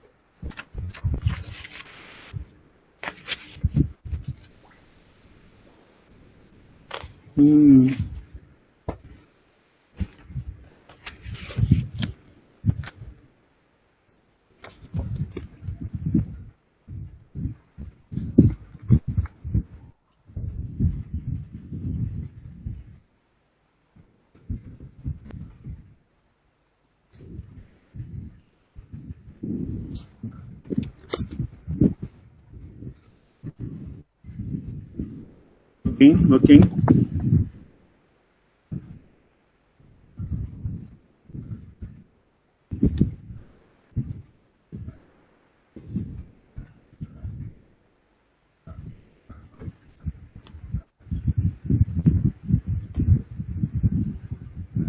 I think I have found it in volume 1, chapter 1. There's this, he says, I can also, I know this is the third point that he mentions in a particular section. So yeah, this is in part 1, commodities and money. Yeah, third one. Yes. That's the one. Yes. The two latter peculiars equivalent form is where it's in not chapter 1, but a little bit further on. He talks about Aristotle, the great thinker, was first to analyze so many different forms of thought, society, and nature. He enunciates that the money form of commodities is only the further development of the simple form of value, i.e. the expression of the value of one commodity in some other commodity. Taken at random, for he says, and then he quotes 5 beds, 1 house, right? And he's got the Greek. I'm not going to be able to pronounce that. 5 beds equals so much money. He further sees that the value relation which gives rise to this expression makes it necessary that the house should qualitatively be made the equal of the bed. An equalization, these two clearly different things could not be compared with each other as commensurable quantities. Exchange, he says, cannot take place without equality not without commensurability. Here, however, he comes to a stop and gives up the further analysis of a form of value. So there's the critique, right? Marxist critique of Aristotle. It is, however, in reality impossible that such unlike things can be commensurable, i.e. qualitatively equal. Such an equalization can only be something foreign to their real nature, consequently only a makeshift for practical purposes. Aristotle, therefore, himself tells us what barred the way to his further analysis. It was the absence of any concept of value. What is that equal something, that common substance which admits the value of beds being expressed in a house? Such a thing in truth cannot exist, says Aristotle. And why not? Compared with the beds, the house does represent something equal to them, insofar as it represents what is really equal, both in the beds and the house, and that is human labor. So there's the difference.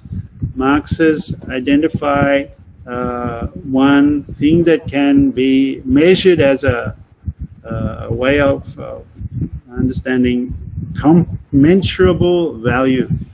And that's not available to Aristotle. Of course, why? And now I remember very well what he says.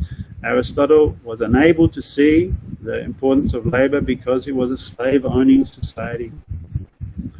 In fact, that's what he says next. But he can't measure commensurability of things, beds to houses, because he can't calculate money in terms of value, in terms of human labor that creates value. And here I'll read again from Capital.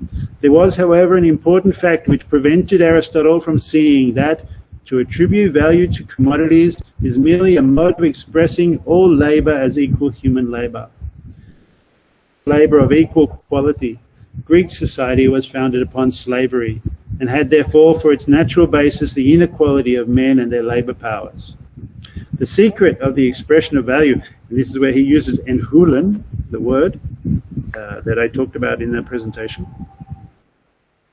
Sorry, the secret of the expression of value, namely that all kinds of labor are equal and equivalent because as so far as they are human labor in general, it cannot be deciphered until the notion of human equality has already acquired the fixity of a popular prejudice, as in an opposite of prejudice, like only a non-slavery, a post-slavery society can really calculate the equivalence of value across commodities.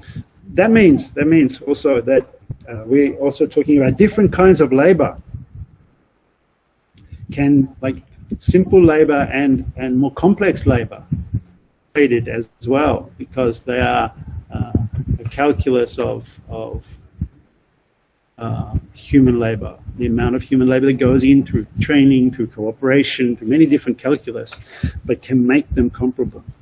So Marx discovers in abstract labor power this commodity that can be sold for a set price, the necessary cost, the set price in a certain society. And so you can understand how houses can be measured to beds, oranges to apples, or any commodity to any other commodity. And he spends this whole time in these first 3 chapters, and especially in this section, in chapter 1, commodities, and then some page 51 of the Mega, and then in the different forms of value in chapter 2 and 3, spends all his time setting this out as the summary of what was in the Critique of Political Economy. It's the first move of what will then find this argument by looking at, first of all, absolute and relative surplus value extraction, then cooperation, and then more complex labor and unemployment, and so on and so forth. But I think that's really interesting, that what Marx has in mind from the very start, that his big finding that abstract labor power is the basis of working out the equivalent, the expressive, or the universal equivalent possibility of comparing these different commodities as if they have a life of their own, they can talk to each other, right? Is based on something that is a commentary on slavery. Given that he has in mind, as he's writing this, also the slave owners' rebellion, the Civil War in America, about Aristotle and slavery without thinking about that at the same time. Forward to see that connection is, that is fantastic. Yes. The usual gesture is to India and to the Civil War, but actually in this section, see it immediately, but or if we look hard enough, we can find it. So in fact, in note 34, he actually underlines this point in the same chapter where he says, if a giant thinker like Aristotle erred in his appreciation of slave labor, why should a dwarf economist like Bastiat be right in his appreciation of wage labor? So he actually makes it very direct about it. And of course, he has at the back of mind the American Civil War and this whole tussle between the North and the South being in favor of slavery. I'm sure that is there, yes. And so Aristotle comes in that thought process. Yes. And he, in that very footnote, is what I'm talking about. He says, we read it, in that case, is Bastiat, right? Yes. Mode of production based on slavery is based on a system of plunder. in that case, he treads on dangerous ground if a giant thinker like Aristotle erred in his appreciation. I seize this, the very next sentence, I seize this opportunity of shortly answering an objection taken by a German paper in America to my work, right? Yes. So he is thinking of Yes, America yes, straight yes, away. of course, yes. And yeah, but also, right here, this is such a great footnote. He also brings in the Middle Ages, Catholicism, Athens and Rome, Don Quixote, right? Don Quixote long ago paid the penalty for wrongly imagining that knight-errantry was compatible with all economic forms of society. Of course, that's being critical of Don Quixote, where Don Quixote perhaps was the one who was in the right, and it was the economical forms of society that were in the wrong. Right? He is right to tilt at windows as an environmentalist. But anyway, by the by. I always want to defend Don Quixote from this slur. But that's a fantastic question, because it turns us back to Aristotle, and you know, that question of slavery in Aristotle is there, but also Aristotle's importance, right? So later we'll see Aristotle in part 2. I remember the transformation of money. Aristotle appears again as this analyst of articles of household, right? Economia. Now I remember this from, I mentioned in the talk, Angela Metropolis's book on capital, contract and contagion. And she goes through all of these things, and there she also talks about Aristotle, because it's the household economy that is important for the Greeks, right? How you manage a household. Mm-hmm. I mean, the whole of Foucault's later work is right there in as a subset of this discussion, and that's so interesting. There, the way in which the household economy fits into the wider circulation of commodities and money that Aristotle is trying to work out. Yes. Searching for that section because I can't find it. Mm-hmm. But I know it's coming later. But I'm sure that you know, the participants will be in touch with you. You know, it's a great sort of privilege to be in touch with you. Actually, I can always clear out your sort of questions and confusions with John, because he's one of the very few, if not in this part of the world, you know, who is doing, you know, let us say, is a prolific reader of Marx and consistently writes on, you know, Marx, and has been engaging in Marxian analysis. So, are there any more questions, comments, and observations? And we have to gradually wrap it up. John, are you looking for something? You want to show something, or you want to read out something, or sorry? I'm just looking at this. I'm searching for the Aristotle thing still, because I'm so interested in that now. Yeah, this is the term. I have to explore this more. I can't show it. Maybe I can show it. Hang on. Let me see. Is chromatistic. I don't even know what that means. So let me see if I can show a window. And here, this is chapter 5. Should be showing now. And you see this word, it's broken up by a page number. See the 143 in the middle of that there is the page number. It's a chromatistic. Oh. Hence Aristotle, since chromatistic is a double science, one part belonging to commerce, the other to economic, of the household, right? And this is what he means. The latter being necessary and praiseworthy, the former based on circulation and with justice disapproved, for it's not based on nature but on mutual cheating. Therefore the usurer is the most rightly hated, because money itself is the source of his gain and not used for the purposes of which it was invented. This is Aristotle, right? So interesting. It's about interest made from money. Money begets money. It's bastard offspring. And of course, Marx also is about to show that that's not the case, because money cannot be the source of value. That's his critique. And it's just a small reference in the footnote, so nothing there. You know, money cannot make money because it's exchange. There's exchange. There has to be. Of course, someone can make money individually, but that means somebody has to have lost some money. Value isn't introduced to the economy through simply money begets money. That's usury, doesn't increase the value. It just displaces value from one class to another, or one person to another. And the secret of value creation is not in this, but is in the expropriation of surplus value, the difference between how much a worker is paid for the day of work given over to the capitalist and how much that worker produces in value for that day, which is always more. Well, in the model is always more. It might not always be more in reality, because of course some workers, like I know myself, don't work as fast as others.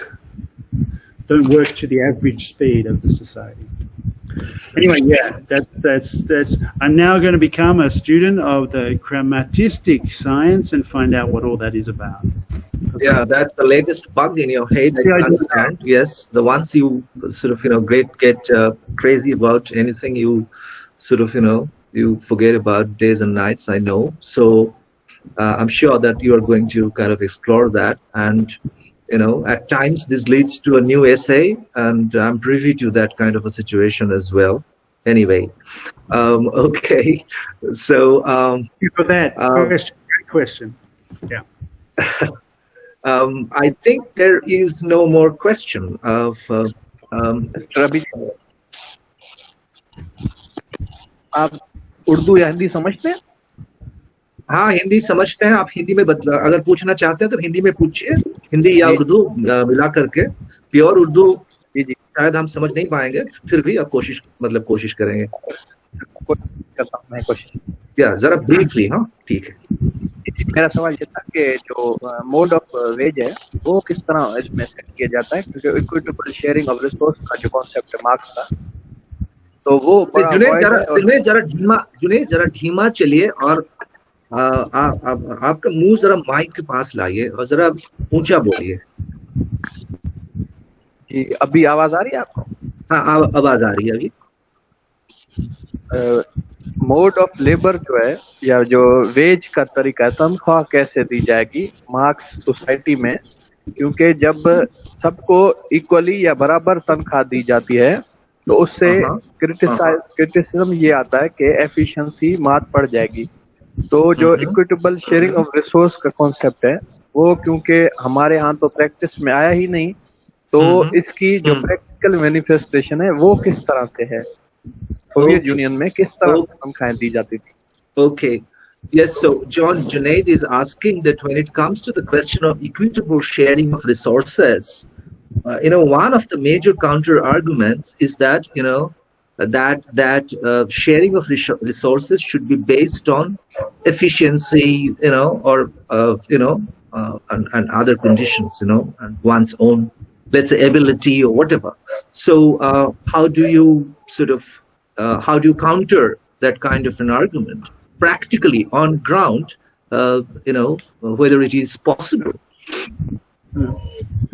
So this is an interesting one. I'm not expert in the economics of anything and so on, but I am taken by a little section of volume 3 that Gayatri Spivak digs out and plays on in her book, Aesthetic Education in the Age of Globalization, where she talks about the need to rearrange our desire so that we fall into the habit, I'm not saying yet I agree, right? But that we fall into the habit of thinking that we need to use surplus for the upkeep of those who cannot contribute. Right? So, resources under communism would not be equitable in the sense of any scale related to ability. In fact, we need to have a mindset or have a habit. Habit is the open question.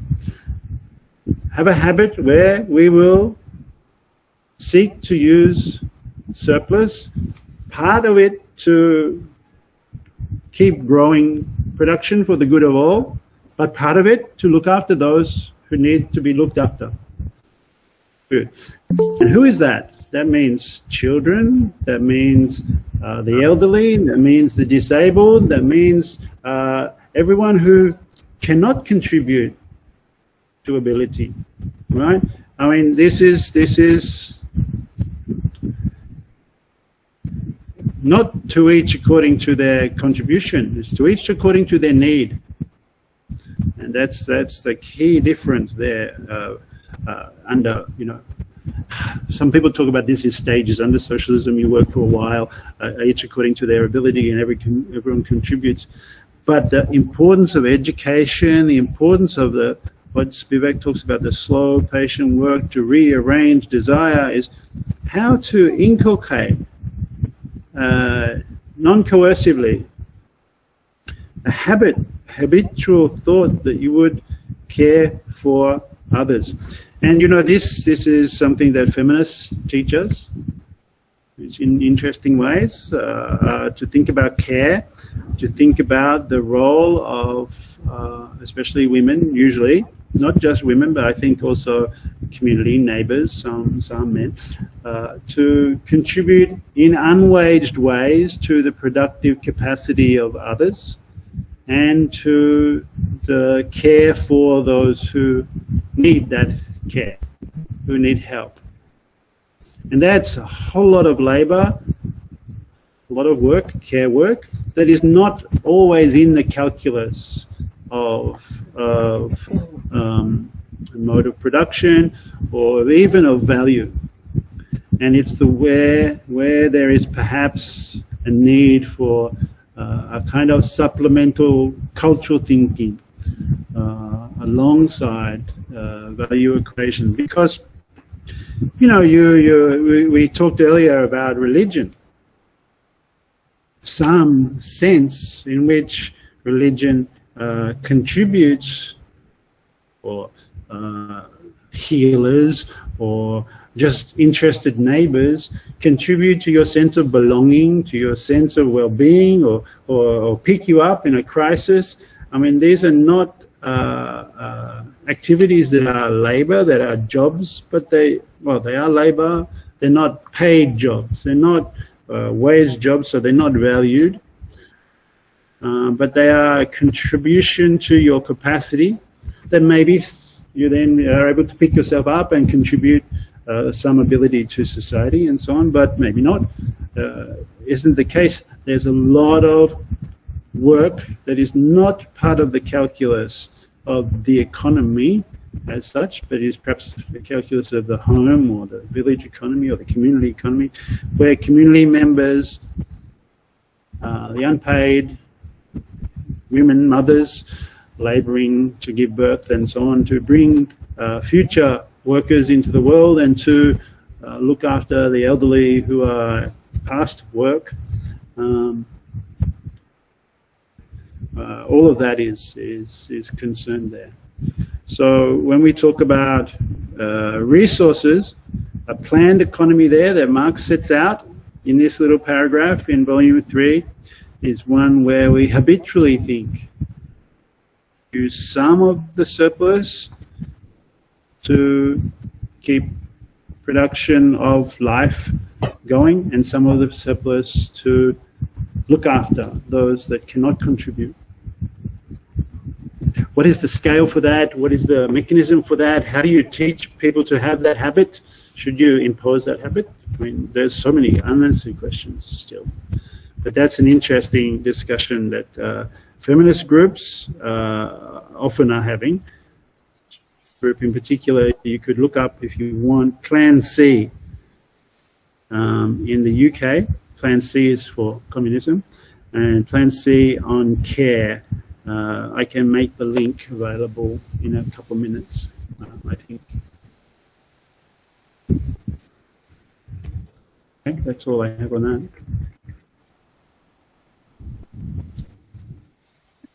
.org, I think. Yeah, this is. I'm sure that you'll find this out. Heard about this. Yes, Plan C.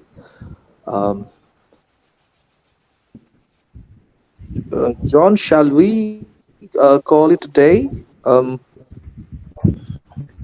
thank you very much.